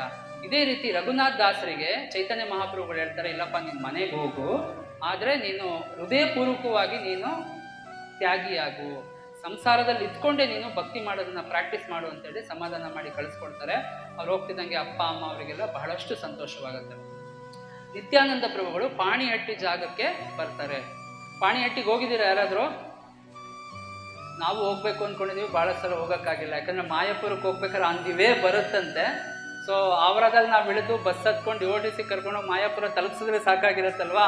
ಸೊ ಗ್ಯಾಪಲ್ಲಿ ಹೋಗ್ಲಿಕ್ಕೆ ಆಗಿಲ್ಲ, ಬಟ್ ಒಂದ್ಸಲ ಹೋಗ್ಬೇಕು. ಆ ಪಾಣಿಹಟ್ಟಿ ಅನ್ನೋದು ಸುಮ್ಮನೆ ಲೀಲೆ ಹೆಸರಲ್ಲ, ಅದು ಆ ಪ್ಲೇಸ್ ಸಹ ಇದೆ. ಪಾಣಿಹಟ್ಟಿ ಅಂತ ಒಂದು ಪ್ಲೇಸ್ ಇದೆ. ಅಲ್ಲಿ ನಿತ್ಯಾನಂದ ಪ್ರಭುಗಳು ತಮ್ಮ ಎಲ್ಲ ಹಿಂಬಾಲಕರ ಜೊತೆ ಆ ಜಾಗಕ್ಕೆ ಬಂದಿರ್ತಾರೆ. ಅಲ್ಲಿ ರಘುನಾಥ್ ಪಂಡಿತ್ ಅಲ್ಲ ಪ್ರಭುಜಿ, ಅಡುಗೆ ಮಾಡ್ಲಿಕ್ಕೆ ಹೇಳ್ತಾರಲ್ಲ, ಅವ್ರ ಹೆಸರೇನು ಹೇಳಿ? ರಾಘವ ಪಂಡಿತ್ರು. ಸೊ ಅಲ್ಲೆಲ್ಲ ಅವರು ಸಭೆ ಸೇರ್ಕೊಂಡಿರ್ತಾರೆ, ಅವರೆಲ್ಲ ಕೀರ್ತನೆ ಪ್ರಚಾರ ಮಾಡ್ಬೇಕಂತ ಹೇಳಿ. ಸೊ ಅಲ್ಲಿ ರಾಘವ ಪಂಡಿತ್ ಅಂತ ಹೇಳಿ ಒಬ್ರು ಭಕ್ತರು ಇರ್ತಾರೆ. ಸೊ ಇವ್ರದ್ದು ವಿಶೇಷತೆ ಏನಂದ್ರೆ, ಚೈತನ್ಯ ಚರಿತಾಮೃತದ ಉಲ್ಲೇಖ ಆಗಿದೆ ಅಂತ ನಾನು ಓದಿಲ್ಲ, ಕ್ಲಾಸಲ್ಲಿ ಕೇಳಿದ್ದೀನಿ. ಎಲ್ಲಿ ಸಚಿ ಮಾತ್ರ ಅಡುಗೆ ಮಾಡ್ತಾರೋ, ರಾಘವ ಪಂಡಿತರು ಅಡುಗೆ ಮಾಡ್ತಾರೋ, ಅಲ್ಲಿ ಶ್ರೀ ಚೈತನ್ಯ ಮಹಾಪ್ರಭುಗಳ ಉಪಸ್ಥಿತಿ ಇರುತ್ತಂತೆ. ಅಷ್ಟು ಪರಿಶುದ್ಧವಾಗಿ ಮಾಡ್ತಾರೆ ಅವರು. ಸಚಿ ಮಾತಾ ರೇಂಜಿಗೆ ಅವ್ರಿಗೆ ಹೋಲಿಕೆ ಮಾಡಿದ್ದಾರೆ ರಾಘವ ಪಂಡಿತರಿಗೆ. ಅಷ್ಟು ಎಕ್ಸ್ಪರ್ಟ್ ಅಂತ ಅವ್ರು ಅಡುಗೆ ಮಾಡೋದ್ರಲ್ಲಿ. ಮತ್ತೆ ಎಲ್ಲಿ ಶ್ರೀವಾಸರು ಕೀರ್ತನೆ ಮಾಡ್ತಾರೋ ಅಲ್ಲಿ ಮಹಾಪ್ರಭುಗಳ ಉಪಸ್ಥಿತಿ ಇರುತ್ತೆ. ಎಲ್ಲಿ ನಿತ್ಯಾನಂದ ಪ್ರಭುಗಳು ನೃತ್ಯ ಮಾಡ್ತಾರೋ ಅಲ್ಲಿ ಚೈತನ್ಯ ಮಹಾಪ್ರಭುಗಳ ಉಪಸ್ಥಿತಿ ಇರುತ್ತೆ. ಸೊ ಈ ರಾಘವ ಪಂಡಿತರು ಅದೇ ಪಾಣಿಹಟ್ಟಿ ಗ್ರಾಮದವರು. ಸೊ ನಿತ್ಯಾನಂದ ಪ್ರಭುಗಳು ಕರೆಸ್ತಾರೆ ರಾಘವ ಪಂಡಿತರೇ ಬನ್ನಿ ಅಂತೇಳಿ. ಸೊ ಹೇಳ್ತಾರೆ, ಇವತ್ತೆಲ್ಲರಿಗೂ ಪ್ರಸಾದಕ್ಕೆ ನಿಮ್ಮ ಮನೆಗೆ ಬರ್ತೀವಿ, ನೀವೆಲ್ಲ ತಯಾರಿ ಮಾಡ್ಕೊಂಬಿಡಿ ಅಂತ. ರಾಘವ ಪಂಡಿತರು ಬಹಳಷ್ಟು ಸಂತೋಷವಾಗಿ ಅದೆಲ್ಲವನ್ನು ತಯಾರಿ ಮಾಡ್ಕೊಳ್ಳಿಕ್ಕೆ ಹೋಗ್ತಾರೆ ಅವರು. ಸೊ ಅದೇ ಸಮಯದಲ್ಲಿ ರಘುನಾಥ್ ದಾಸ್ ಗೋಸ್ವಾಮಿ ಅವರಿಗೆ ವಿಷಯ ಗೊತ್ತಾಗುತ್ತೆ, ನಿತ್ಯಾನಂದ ಪ್ರಭು ಬಂದಿದ್ದಾರೆ ಅಂತೇಳಿ. ಬಂದ್ಬಿಟ್ಟು ದೂರದಲ್ಲಿ ನಿಂತ್ಕೊಂಡಿರ್ತಾರೆ. ಯಾಕೆ ಅಂದರೆ ರಘುನಾಥ್ ಪಂಡಿತರಿಗೆ ಏನು ಮುಜುಗರ ಆಗ್ತಿರುತ್ತೆ ಅಂದರೆ, ನಾನು ಶ್ರೀಮಂತ ಆಗಿಬಿಟ್ಟಿದ್ದೆ, ನನಗೆ ಶಾಪ ಆಗ್ಬಿಟ್ಟಿದೆಯಲ್ಲ ಅಂತ ಅವರಿಗೆ. ಯಾಕೆ ಅಂದರೆ ಯಾವಾಗಲೂ ನೀವು ನೋಡಿರ್ಬೋದು, ಯಾರಾದ್ರೂ ಸೆಲೆಬ್ರಿಟೀಸು ಅಥವಾ ಬಿಗ್ ಪೊಲಿಟಿಷಿಯನ್ಸು, ಇಂಡಸ್ಟ್ರಿಯಲಿಸ್ಟ್ಗಳು ಬಂದರೆ ಅವ್ರ ಜೊತೆ ಯಾರು ಇರ್ತಾರೆ ಹೇಳಿ? ಬೌನ್ಸರ್ಸ್ ಇರ್ತಾರೆ. ಬೌನ್ಸರ್ ಅಂದರೆ ಬಾಡಿ ಗಾರ್ಡ್ಸ್. ಅವರು ಯಾರು ಹತ್ರ ಬಂದರೆ ಹಿಂಗೆ ಎತ್ತಿ ಬಿಸಾಕ್ಬಿಡ್ತಾರೆ, ಅವರೊಂದು ಪ್ರೊಟೆಕ್ಷನ್ ಮಾಡೋಕ್ಕೋಸ್ಕರ. ಅದೇ ಥರ ಈ ರಘುನಾಥ್ ದಾಸ್ ಗೋಸ್ವಾಮಿ ಅವರು ಎಲ್ಲಿ ನಮ್ಮ ಕೈ ತಪ್ಪೋಗ್ಬಿಡ್ತಾರೋ ಅಂತೇಳಿ ಅವ್ರ ಅಪ್ಪಾಜಿ ಸೆಕ್ಯೂರಿಟಿ ಹಾಕ್ಬಿಟ್ಟಿರ್ತಾರೆ ಇವರಿಂದ. ರಘುನಾಥ್ ದಾಸ್ ಗೋಸ್ವಾಮಿ ಅವರು ಎಲ್ಲಿ ಹೋದ್ರು ಅವರಿಂದ ಸೆಕ್ಯೂರಿಟೀಸ್ ಹಿಂದೆ ಫಾಲೋ ಮಾಡ್ತಿರ್ತಾರೆ. ಅಟೆನ್ಷನ್ ಸರ್ ಅಂತ. ಒಂಥರ ಬಾಧೆ ಅಲ್ವಾ ಅದು? ಎಲ್ಲೂ ಫ್ರೀಯಾಗಿ ಹೋಗಂಗಿಲ್ಲ, ಬರಂಗಿಲ್ಲ, ಯಾರೋ ನಮ್ಮನ್ನು ಹಿಂಬಾಲಿಸ್ತಿದ್ದಾರೆ ಅಂದರೆ ಒಂಥರ ಹಿಂಸೆ ಅದು. ನಾವು ಯಾವಾಗಲೇ ಆದರೂ ಸಾಕಷ್ಟು ಸೆಲೆಬ್ರಿಟಿಗಳು ಹೇಳ್ಕೊಳ್ತಾರೆ, ನಮ್ಮಷ್ಟು ಸುಲಭವಾಗಿ ಅವ್ರು ಓಡಾಡೋಕ್ಕಾಗಲ್ಲ. ನಾವು ಎಲ್ಲಿ ಬೇಕಂದ್ರೆ ಅಲ್ಲಿ ಹೋಗ್ತೀವಿ, ಎಲ್ಲಿ ಬೇಕಂದ್ರೆ ಅಲ್ಲಿ ಕುತ್ಕೊತೀವಿ. ಅವ್ರಿಗೆ ಹಂಗಲ್ಲ, ಜನಗಳು ಮುತ್ಕೊಳ್ತಾರೆ, ಬಾಡಿ ಗಾರ್ಡ್ಸ್ ಇರ್ತಾರೆ, ಅವರಿಗೆ ಅಂತ ಒಂದು ಫ್ರೀಡಮ್ಮೇ ಇರೋದಿಲ್ಲ. ಸೊ ಆ ಹಿಂಸೆ ರಘುನಾಥ್ ದಾಸ್ ಗೋಸ್ವಾಮಿಯರಿಗೆ ಆಗ್ಬಿಟ್ಟಿರುತ್ತೆ. ಇದು ಎಲ್ಲಿ ಕರ್ಮ ಆಯಿತು ಮಾರಾಯ, ನಾನು ಯಾಕೆ ಶ್ರೀಮಂತ ಆಗ್ಬಿಟ್ಟದ್ದು ನನಗೆ ಗೊತ್ತಾಗ್ತಾ ಇಲ್ಲ, ಎಲ್ಲೋದ್ರೂ ನಾನು ಸೆಕ್ಯೂರಿಟಿ ಸಿಂಬಾಲಿಸ್ತಾರಲ್ಲ ಅಂತೇಳಿ ದೂರದಲ್ಲೇ ನಿಂತ್ಕೊಂಡು ನಿತ್ಯಾನಂದ್ರಿಗೆ ನೋಡ್ತಾ ಇರ್ತಾರೆ. ಅವ್ರು ದರ್ಶನ ಮಾಡಿಕೊಂಡು ಇದಾಗ್ತಿರ್ತಾರೆ. ಸೊ ನಿತ್ಯಾನಂದ ಪ್ರಭುಗಳಿಗೆ ಗೊತ್ತಾಗುತ್ತೆ ರಘುನಾಥ್ ದಾಸ್ ಗೋಸ್ವಾಮಿಯವರು ಬಂದಿದ್ದಾರೆ ಅಂತೇಳಿ. ಸೊ ಅದು ಹೇಗೋ ಗೊತ್ತಾಗಿ ಅವರನ್ನ ಕರೆಸ್ತಾರೆ. ಬಟ್ ರಘುನಾಥ್ ದಾಸ್ ಗೋಸ್ವಾಮಿಯವರು ಅಲ್ಲಿಂದನೇ ದಂಡವತ್ತು ಪ್ರಣಾಮ ಮಾಡ್ತಾರೆ, ಹತ್ರ ಹೋಗೋದಿಲ್ಲ. ಅವ ನಿತ್ಯಾನಂದ ಪ್ರಭು ಹೋಗಿ ಎಳ್ಕೊಂಬರ್ರಿ ಆ ಕಳ್ಳನ್ನ ಅಂತಾರೆ. ರಘುನಾಥ್ ದಾಸ್ ಗೋಸ್ವಾಮಿಯರು ಏನಾದ್ರು ಕಳ್ತನ ಮಾಡೋಕ್ಕೆ ಸಾಧ್ಯ ಇದೆಯಾ? ಭಕ್ತ, ಅದರಲ್ಲೂ ವಿಶೇಷವಾಗಿ ಶ್ರೀಮಂತ, ಅದು ಲೆಕ್ಕ ಹಾಕದೇ ಇರೋಷ್ಟು ಸಂಪತ್ತಿದೆ, ಇನ್ನೇನು ಕಳ್ತನ ಮಾಡ್ತಾರೋ ಅವರು. ಆದರೂ ನಿತ್ಯಾನಂದ ಪ್ರಭುಗಳ ಹಿಂಬಾಲಕರು ಹೋಗಿ ರಘುನಾಥ್ ಗೋಸ್ವಾಮಿ ಅವರಿಗೆ, ಇಲ್ಲ ನಿತ್ಯಾನಂದ ಪ್ರಭು ಕರಿತಾ ಇದ್ದಾರೆ, ದಯವಿಟ್ಟು ನೀವು ಬರಬೇಕು ಅಂತೇಳಿ ಕರ್ಕೊಂಡು ಬರ್ತಾರೆ. ನಿತ್ಯಾನಂದ ಪ್ರಭು, ನಿನಗಿದೆ ತಡಿ, ಪನಿಷ್ಮೆಂಟ್ ಕೊಡ್ತೀನಿ, ನೀನು ಕಳ್ತನ ಮಾಡಿದ್ಯಾ, ನೀನು ಕಳ್ಳ ನೀನು ಅಂತ ಬೈತಾರೆ. ರಘುನಾಥ್ ದಾಸ್ ಗೋಸ್ವಾಮಿಯರಿಗೆ ಗೊತ್ತೇ ಆಗೋದಿಲ್ಲ ನಾನೇನು ತಪ್ಪು ಮಾಡಿದ್ದೀನಿ ಅಂತ. ಅಲ್ಲಿರೋರೆಲ್ಲ ಆಶ್ಚರ್ಯಕರವಾಗಿ ನೋಡ್ತಿರ್ತಾರೆ, ಏನು ಮಾಡಿರ್ಬೋದು, ನಿತ್ಯಾನಂದ್ರೆ ಬೈತಾ ಇದ್ದಾರೆ ಅಂದರೆ ರಘುನಾಥ್ ದಾಸ್ ಗೋಸ್ವಾಮಿಯವ್ರಿಗೆ ಏನು ತಪ್ಪು ಮಾಡಿರ್ಬೋದು ಅಂದಾಗ, ದಯವಿಟ್ಟು ಕ್ಷಮಿಸಿ, ನನ್ನಿಂದ ಏನು ತಪ್ಪಾಗಿದೆ ಹೇಳಿ ಅಂದರೆ, ನೀನು ನನ್ನನ್ನು ಬಿಟ್ಟು ನನ್ನನ್ನು ಬೈಪಾಸ್ ಮಾಡಿ ನೀನು ಮಹಾಪ್ರಭುಗೆ ಭೇಟಿಯಾಗಿದೆ ಅಂತ ಬೈತಾರೆ. ಆ್ಯಕ್ಚುಲಿ ಶಾಸ್ತ್ರದಲ್ಲಿ ಏನು ಹೇಳ್ತಾರೆ, ಗುರು ಮುಖೇನವಾಗಿ ನಾವು ಭಗವಂತನ ಹತ್ರ ಹೋಗ್ಬೇಕಲ್ವಾ. ಸೊ ಆದಿಗುರು ಯಾರು? ನಿತ್ಯಾನಂದ ಪ್ರಭುಗಳು. ಸೊ ನಿತ್ಯಾನಂದ ಪ್ರಭುಗಳ ಮುಖಾಂತರವಾಗಿ ಚೈತನ್ಯ ಮಹಾಪ್ರಭು ತಲುಪಬೇಕು. ನಿತ್ಯಾನಂದ ಪ್ರಭುಗಳಿಗೆ ಆ ಭಾವ ಇರೋದಿಲ್ಲ, ಸುಮ್ಮನೆ ಅವ್ರ ಜೊತೆ ತಮಾಷೆ. ಸೊ ನೀನು ನನ್ನನ್ನು ಬಿಟ್ಟು ಶ್ರೀ ಚೈತನ್ಯ ಮಹಾಪ್ರಭು ಭೇಟಿಯಾಗಿದೆಯಾ, ನಿನಗೆ ಖಂಡಿತವಾಗ್ಲೂ ಶಿಕ್ಷೆ ಕೊಡಲೇಬೇಕು, ನೀನು ಮಾಡಿರ್ತಕ್ಕಂಥ ಅಪರಾಧಕ್ಕೆ ಅಂತೇಳಿ ಬೈತಾರೆ. ರಘುನಾಥ್ ದಾಸ್ ಗೋಸ್ವಾಮಿಯವರು, ಆಗಲಿ ಸ್ವಾಮಿ ನೀವೇನು ಶಿಕ್ಷೆ ಕೊಡ್ತೀರಾ ಅದಕ್ಕೆ ಖಂಡಿತವಾಗ್ಲೂ ನಾನು ಅಕ್ಸೆಪ್ಟ್ ಮಾಡ್ಕೊಳ್ತೀನಿ, ನೀವೇನು ಬೇಕಾದರೂ ಶಿಕ್ಷೆ ಕೊಡಿ. ಏನು ಶಿಕ್ಷೆ ಅಂತ ಹೇಳಿದ್ರೆ, ಇವತ್ತು ಪಾಣಿಹಟ್ಟಿಯಲ್ಲಿ ನೀನೊಂದು ಉತ್ಸವ ಮಾಡಬೇಕು, ಚಿಡಾದಗಿ ಅವಾಗಲೇ ಬಂದಿದ್ದು, ಈ ಅವಲಕ್ಕಿ ಮತ್ತು ಮೊಸರು ಮಾವಿನ ಹಣ್ಣುಗಳನ್ನೆಲ್ಲ ಹಾಕಿ ವಿಜೃಂಭಣೆಯಿಂದ ಪ್ರಸಾದವನ್ನು ತಯಾರಿ ಮಾಡಿ ನೀನು ಎಲ್ಲ ಭಕ್ತರಿಗೂ ಹಂಚಬೇಕು, ಇದೇ ನಿನಗೆ ನಾನು ಕೊಡ್ತಿರೋ ಶಿಕ್ಷೆ ಅಂತ ಕರೀತಾರೆ. ಪಾಣಿಹಟ್ಟಿ ಚಿಡಾದಗಿ ಮಹಾಮಹೋತ್ಸವಕ್ಕೆ ಜಯ. ಯಾರು ಇಂಥ ದೊಡ್ಡ ಶಿಕ್ಷೆ ಸ್ವೀಕಾರ ಮಾಡಲ್ವಾ? ರಘುನಾಥ್ ದಾಸ್ ಗೋಸ್ವಾಮಿಯವರು ನಾನು ಯಾಕಪ್ಪ ಶ್ರೀಮಂತ ಆಗಿ ಹುಟ್ಟಿದ್ದೀನಿ ಅಂತ ಏನು ಅಂದ್ಕೊಂಡು ಇದ್ರೋ ಆ ಭಾವ ನಿತ್ಯಾನಂದ ಪ್ರಭುಗಳಿಗೆ ಗೊತ್ತಾಗುತ್ತೆ. ಸೊ ಅವರ ಶ್ರೀಮಂತಿಕೆಯನ್ನ ಸೇವೆಯಲ್ಲಿ ತೊಡಗಿಸ್ಲಿಕ್ಕೋಸ್ಕರ ಅವ್ರು ಹೇಳ್ತಾರೆ, ನೀನು ಉತ್ಸವವನ್ನು ಬಹಳ ಗ್ರ್ಯಾಂಡಾಗಿ ಮಾಡಬೇಕು. ಅವಾಗ ಕೇಳ್ತಾರೆ ಅವರು, ಏನು ಮಾಡಬೇಕು, ಯಾವ ರೀತಿ ಮಾಡಬೇಕು ಹೇಳಿ ನಿತ್ಯಾನಂದ ಪ್ರಭು ಅಂದಾಗ, ನಿತ್ಯಾನಂದ ಪ್ರಭುಗಳು ಬಹಳ ಇಂಪಾರ್ಟೆಂಟ್ ಆಗಿ ಒಂದು ಮಾತಾಡ್ತಾರೆ, ನಿನ್ನ ಶ್ರೀಮಂತಿಕೆ ನನಗಿದೆ ಅನ್ನೋ ಅಹಂಕಾರದಲ್ಲಿ ನೀನು ಸೇವೆ ಮಾಡಬೇಡ, ಸೇವಾ ಭಾವದಲ್ಲಿ ಮಾಡು ಅಂತ. ಸಮ್ಟೈಮ್ಸು ನಾವೇನಾದರೂ ಡೊನೇಷನ್ಸನ್ನು ಕೊಡ್ತೀವಲ್ಲ ಟೆಂಪಲ್ಗೆ, ಅವ ನಾವು ಯಾವ ಭಾವದಲ್ಲಿ ಕೊಡ್ಬೇಕಂತ ಹೇಳಿದ್ರೆ, ಏನು ಯಾರು ದುಡ್ಡದು? ನಮ್ಮ ದುಡ್ಡ, ಕೃಷ್ಣನ ದುಡ್ಡು. ಸೊ ಕೃಷ್ಣನ ದುಡ್ಡು ಅಂತ ನಾವು ಬರೀ ಬಾಯಲ್ಲಿ ಹೇಳ್ತೀವಿ, ಹೃದಯಪೂರ್ವಕವಾಗಿ ನಮಗೆ ಗೊತ್ತಿರುತ್ತೆ ನಾನು ಸಂಪಾದನೆ ಮಾಡಿರೋ ದುಡ್ಡು ಅಂತ ನಮ್ಮ ಮನಸ್ಸಲ್ಲಿರುತ್ತೆ, ಅವಳಲ್ವಾ? ಕೃಷ್ಣ ಶಕ್ತಿ ಕೊಟ್ಟರೆ ತಾನೇ ಮಾತ್ರ ನಾವು ಕೆಲಸ ಮಾಡೋಕ್ಕಾಗೋದು. ಕೃಷ್ಣ ಏನಾದ್ರು ಅನುಗ್ರಹ ಮಾಡಿದ್ರೆ ನಾವು ಮಾಡೋಕ್ಕಾಗೋದು. ಈ ಸತ್ಯ ನಾವು ತಿಳ್ಕೊಬೇಕು. ಹೇಗೆ ಅಂದರೆ, ಆ ಡೊನೇಷನ್ಸನ್ನ ಹೇಗೆ ನಾವು ಯಾವ ಭಾವದಲ್ಲಿ ಕೊಡ್ಬೇಕಂತ ಹೇಳಿದ್ರೆ, ಈಗ ಇಲ್ಲೊಂದು ಚಿಕ್ಕ ಮಗು ಓಡಾಡ್ತಾ ಇತ್ತಲ್ವಾ, ಅವ್ರ ಅಪ್ಪಾಜಿ ಒಂದು 5 ಬಿಸ್ಕೆಟ್ ಪ್ಯಾಕೆಟ್ ಕೊಡಿಸ್ತಾರೆ ಅಂದ್ಕೊಳ್ಳೋಣ ಆ ಮಗುಗೆ, ಅವ್ರ ಹಣದಲ್ಲೇ ಕೊಡಿಸಿರ್ತಾರೆ. ಆ ಮಗು ಕುತ್ಕೊಂಡು ತಿಂತಾ ಇರುತ್ತೆ. ಸೊ ಆಮೇಲೆ ಅವರಿಗೆ ಅನ್ಸುತ್ತೆ ನನ್ನ ಮಗನ ಕೈಯಲ್ಲಿ ನಾನು ಇಸ್ಕೊಂಡು ತಿನ್ನಬೇಕು ಅಂತ. ಸೊ ಆ ಪಾಪು ಕೇಳ್ತಾರೆ, ಪಾಪು ನನಗೊಂದು ಬಿಸ್ಕೆಟ್ ಕೊಡ್ತೀಯಾ ಅಂತ. ಸೊ ಆ ಪಾಪು ಏನಾದರೂ ಪ್ರೀತಿಯಿಂದ ಕೊಡ್ತು ಅಂತ ಹೇಳಿದ್ರೆ, ಆ ಥರದ್ದು 1000 ಬಿಸ್ಕೆಟ್ ಪ್ಯಾಕೆಟ್ಸ್ ಕೊಡಿಸೋವಂಥ ಶಕ್ತಿ ಅವ್ರ ಅಪ್ಪನಿಗಿದೆ ತಾನೆ. ಆ ಮಗು ಕೊಡಲಿಲ್ಲ ಅಂದರೆ ಬಿಸ್ಕೆಟ್ ಪ್ಯಾಕೆಟಿಗೆ ಏನು ಗತಿ ಇಲ್ವಾ ಅವ್ರ ಹತ್ರ ಬೇಕಾದಷ್ಟಿದೆ, ಯಾಕಂದ್ರೆ ಆ ಮಗು ಕೊಟ್ಟಿರೋದೇ ಅವರು. ಆ ಥರ ನಮ್ಮ ಹತ್ರ ಏನಾದರೂ ಹಣ ಇದೆ, ನಮ್ಮ ಹತ್ರ ಏನಾದರೂ ಶಕ್ತಿ ಇದೆ, ನಮ್ಮ ಹತ್ರ ಏನಾದರೂ ಸಂಪತ್ತಿದೆ ಅಂದರೆ ಅದು ಯಾರಿಂದ ಬಂದಿರೋದು? ಭಗವಂತನಿಂದನೇ ಬಂದಿರೋದು. ನಮ್ಮ ಪ್ರೀತಿ ಕೇಳ್ತಿದ್ದಾನೆ ಅವನು. ಸಹಸ್ರಾರು ಲಕ್ಷ್ಮಿಯರು ಒಂದು ಪಾದ ಸೇವನೆ ಮಾಡ್ತಿರ್ತಾರೆ. ಎಷ್ಟು ಎಷ್ಟು ಜನ ಲಕ್ಷ್ಮಿ ಪೂಜೆ ಮಾಡ್ತೀವಿ ಇಲ್ಲಿ? ವರಮಹಾಲಕ್ಷ್ಮಿ, ವೈಭವ ಲಕ್ಷ್ಮಿ, ಸಂತಾನ ಲಕ್ಷ್ಮಿ, ಅಷ್ಟಲಕ್ಷ್ಮಿಯರಿಗೆ ಪೂಜೆ ಮಾಡ್ತೀವಿ. ಆದರೆ ಕೃಷ್ಣನ ಹತ್ರ ಇರೋರು ಎಷ್ಟು ಲಕ್ಷ್ಮಿ? ಸಹಸ್ರಾರು ಲಕ್ಷ್ಮಿಯರಿದ್ದಾರೆ. ಅಷ್ಟು ಲಕ್ಷ್ಮಿಯರನ್ನ ಜೊತೆಯಲ್ಲಿ ಇಟ್ಕೊಂಡಿರ್ತಕ್ಕಂಥ ಭಗವಂತನಿಗೆ ಏನಾದರೂ ಹಣದ ಅವಶ್ಯಕತೆ ಇದೆಯಾ? ನಾವು ಕೊಡ್ತಕ್ಕಂಥ ಸೇಬು, ಮಾವಿನ ಹಣ್ಣು, ಪಲಾವು, ಮೊಸರು ಬಜ್ಜಿ, ಜಾಮೂನ್ ಅವಶ್ಯಕತೆ ಭಗವಂತನಿಗಿದೆಯಾ? ಇಲ್ಲ. ಆದರೆ ನಮ್ಮ ಪ್ರೀತಿಯ ಅವಶ್ಯಕತೆ ಇದೆ.